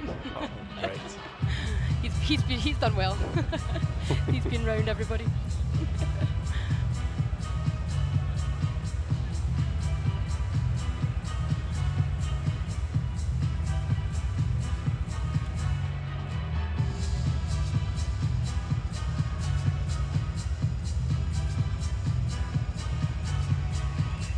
These are those wonderful medals that have been produced for the athletes to take away. I'm sure the title feels much more important than the medal, doesn't it? Yeah, absolutely. It's a nice touch that they have the 60th on the medal, 60th Karate European Championships, isn't it? You think 60th European Championships. It just shows how far the sport of karate's come. Yeah, absolutely. And from those days way back when. Yeah. It was a nice touch when they had the all of the different countries that had held European championships. Exactly. Brilliant to see. Tremendous. Simon refers to the government of the RA, but the organisational ability of the Armenian Karate Federation under the presidency of Askan Haretzian has been incredible.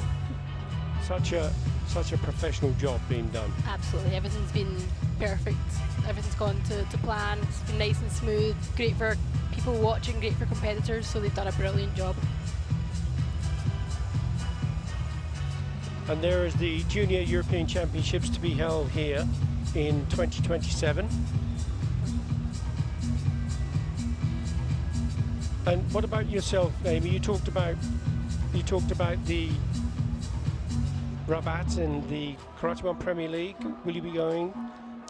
Not this year to Rabat, but definitely doing some more Series A's and K1s that are coming up. And all preparation for the World Championships. Yeah, that's the goal. Of course. And what about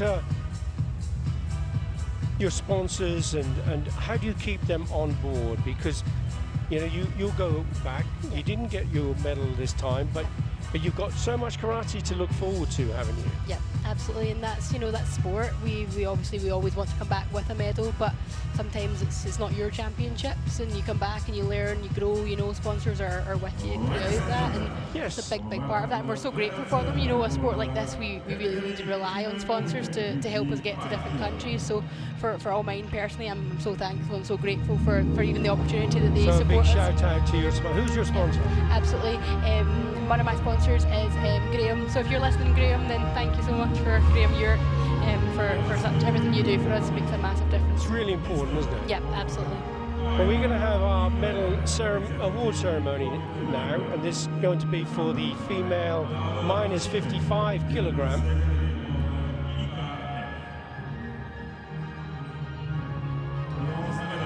And the medals will be awarded by Wolfgang Beihart, the EKF Executive Committee member, accompanied by Mr.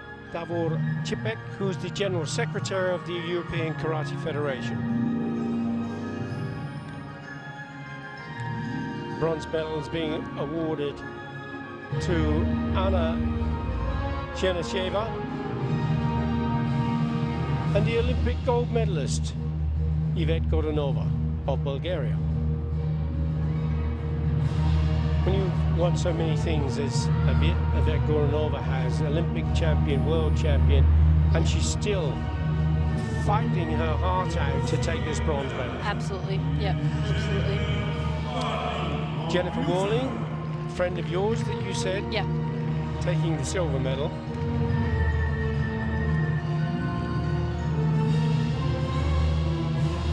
And the rising star that will be having that gold medal put round her neck in just a moment. And that will be Bish of Germany.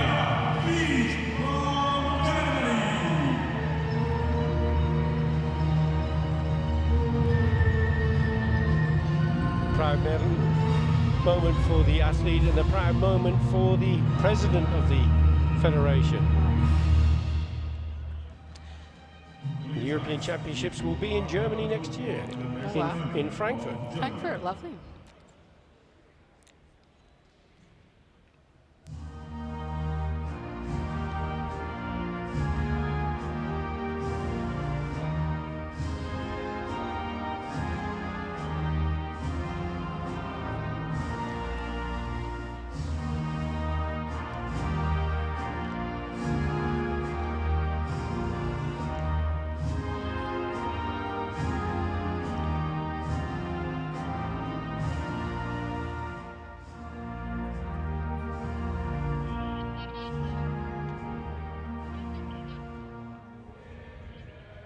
Congratulations to the medalist.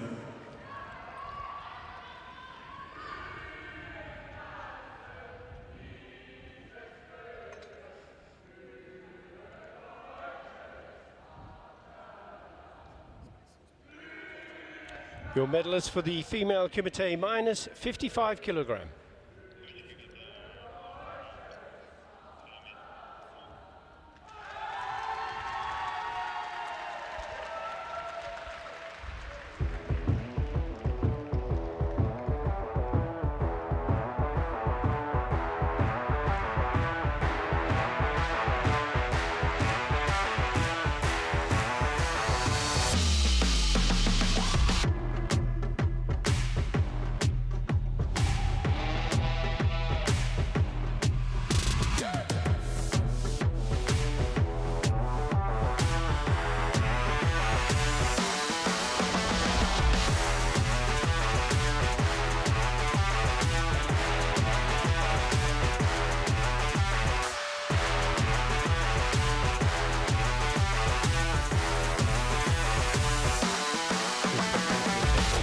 Amy. Brilliant, yeah, great for highlights to watch back there. Our next medal award ceremony about to take place for the male Kumite minus 67 kilo.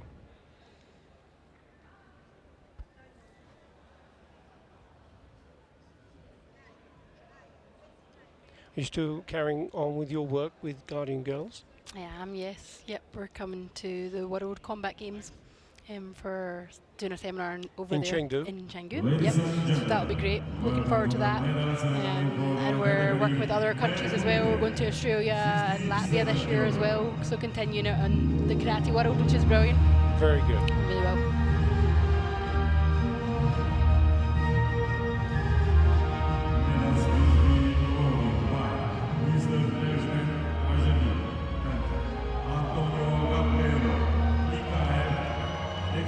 The medal awards will be presented by Mr.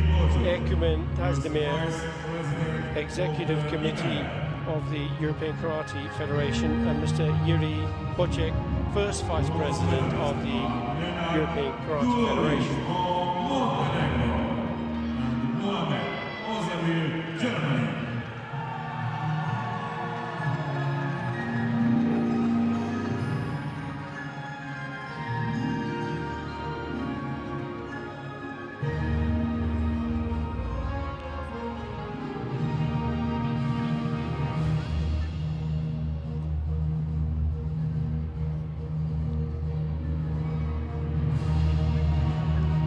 A slight change there. The second medal was awarded by Mr. Erkemen Özdemir, and the first one from Anton Gavrilov, Executive Committee member.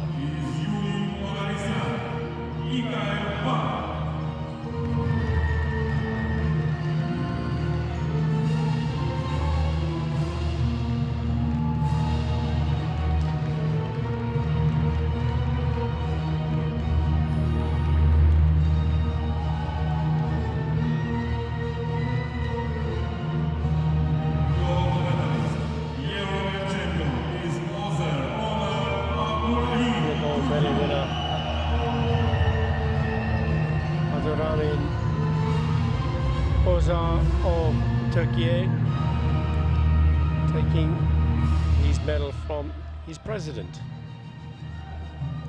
It's always a nice touch, isn't it? Absolutely. National anthem of Turkey.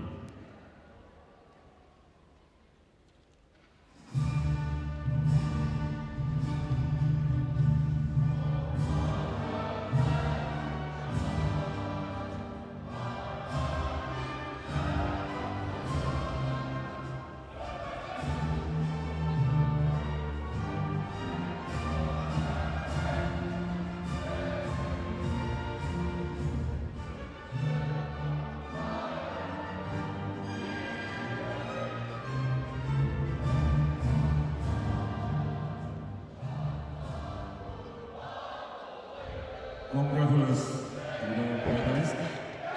Brilliant.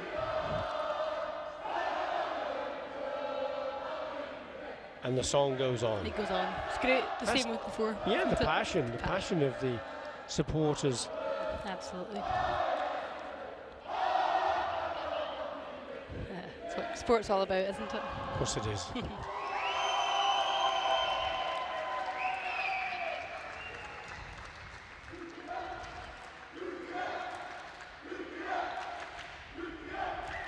Your medalists for the male Kumite minus 67 kilogram.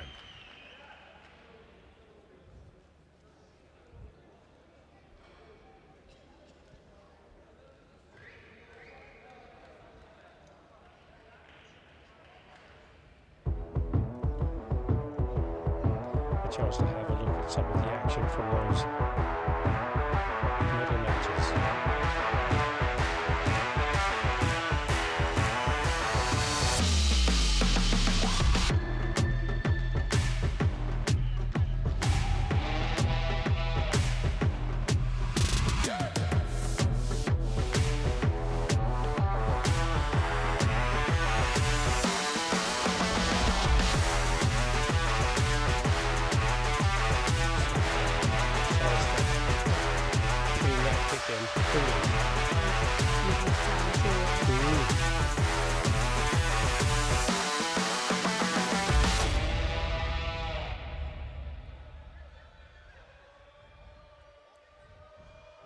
Ladies and gentlemen, welcome to the medal ceremony for the category female Kumite, 50 kilograms. Medal award ceremony for the female Kumite minus 50 kilograms. Deputy Minister of Cultural Sport of Armenia, and Mr. Netto, EKF Executive Committee members, accompanied by Dolovich, General Secretary of the EKF.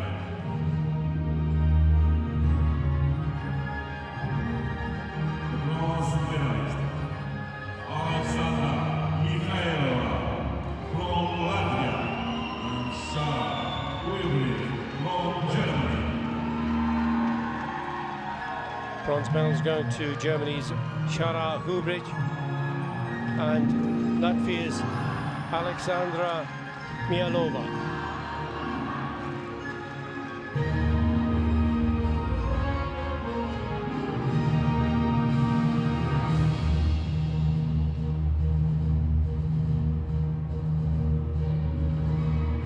Being awarded by Mr. Davide Benatello, executive member of the European Karate Federation.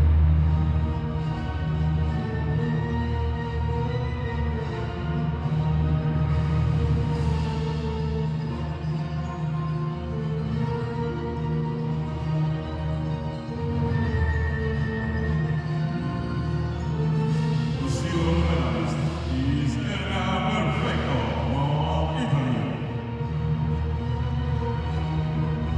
Silver medal going to Italy's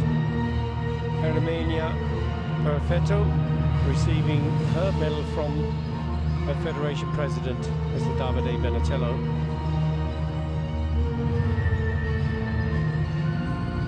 The gold medalist, European champion, is Emma Salami from Croatia.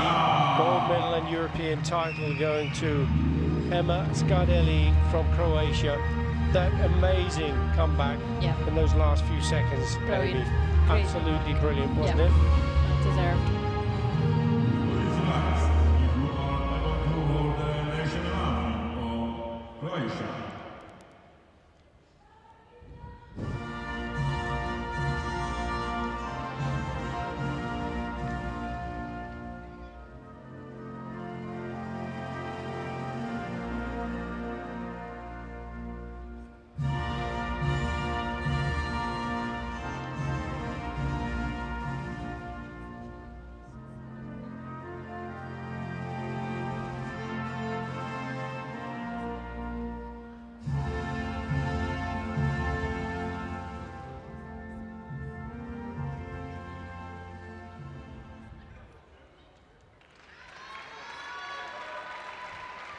Congratulations for the medalist.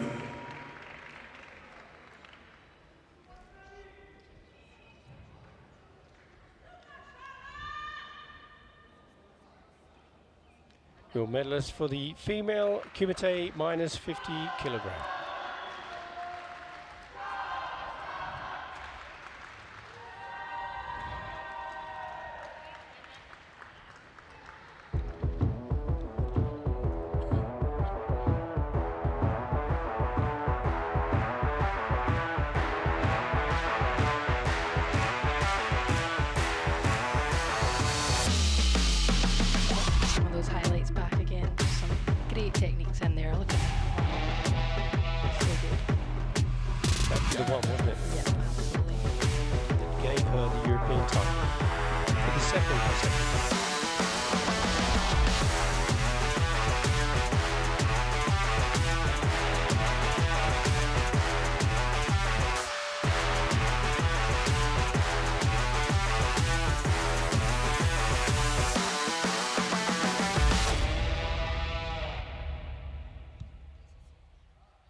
Ladies and gentlemen, coming up to the last of the medal award ceremonies now, and it's for the male Kumite minus 60 kilograms.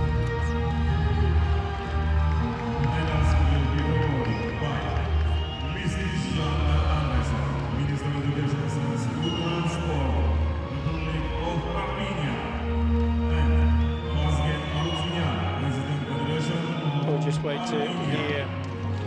bronze medal winners, Yura Zalyan of Armenia, when he gets up there to receive that medal. Yep.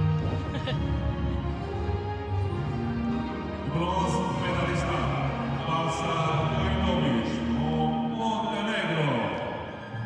And the first of the bronze medals for Montenegro, Bosen.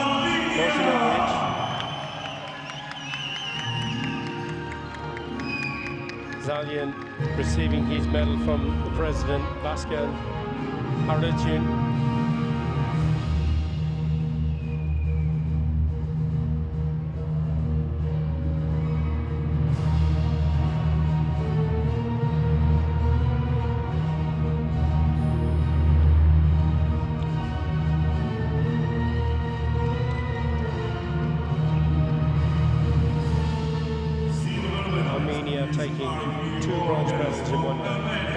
Great for them. It's great for the crowd here to see a home. Absolutely, home and so well deserved. Yeah, absolutely. Silver medal went to Albania's Odeir Arifi.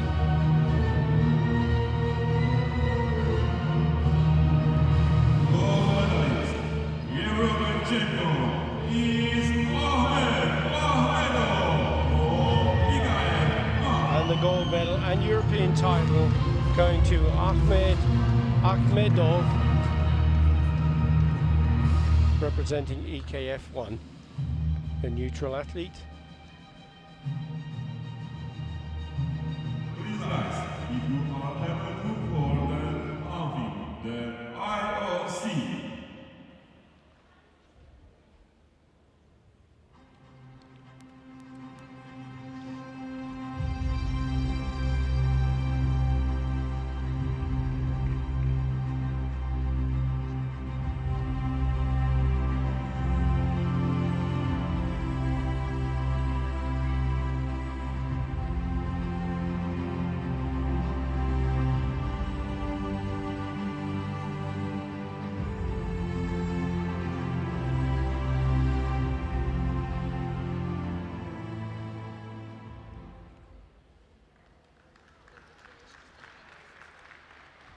Congratulations to the medalist.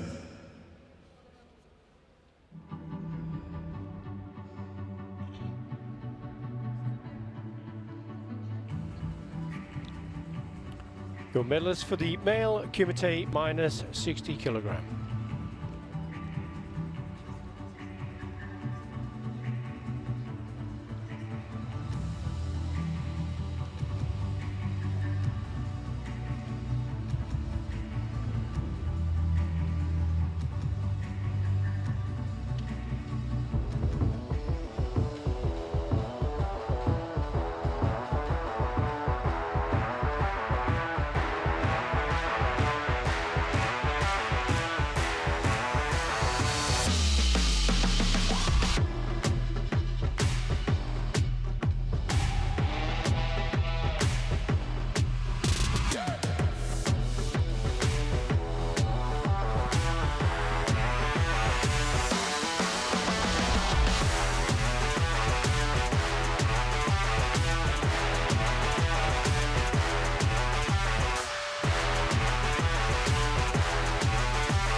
So some fantastic images there, and the last image of the tatami and European Championships, the 60th Senior European Championships from Yerevan, Croatia.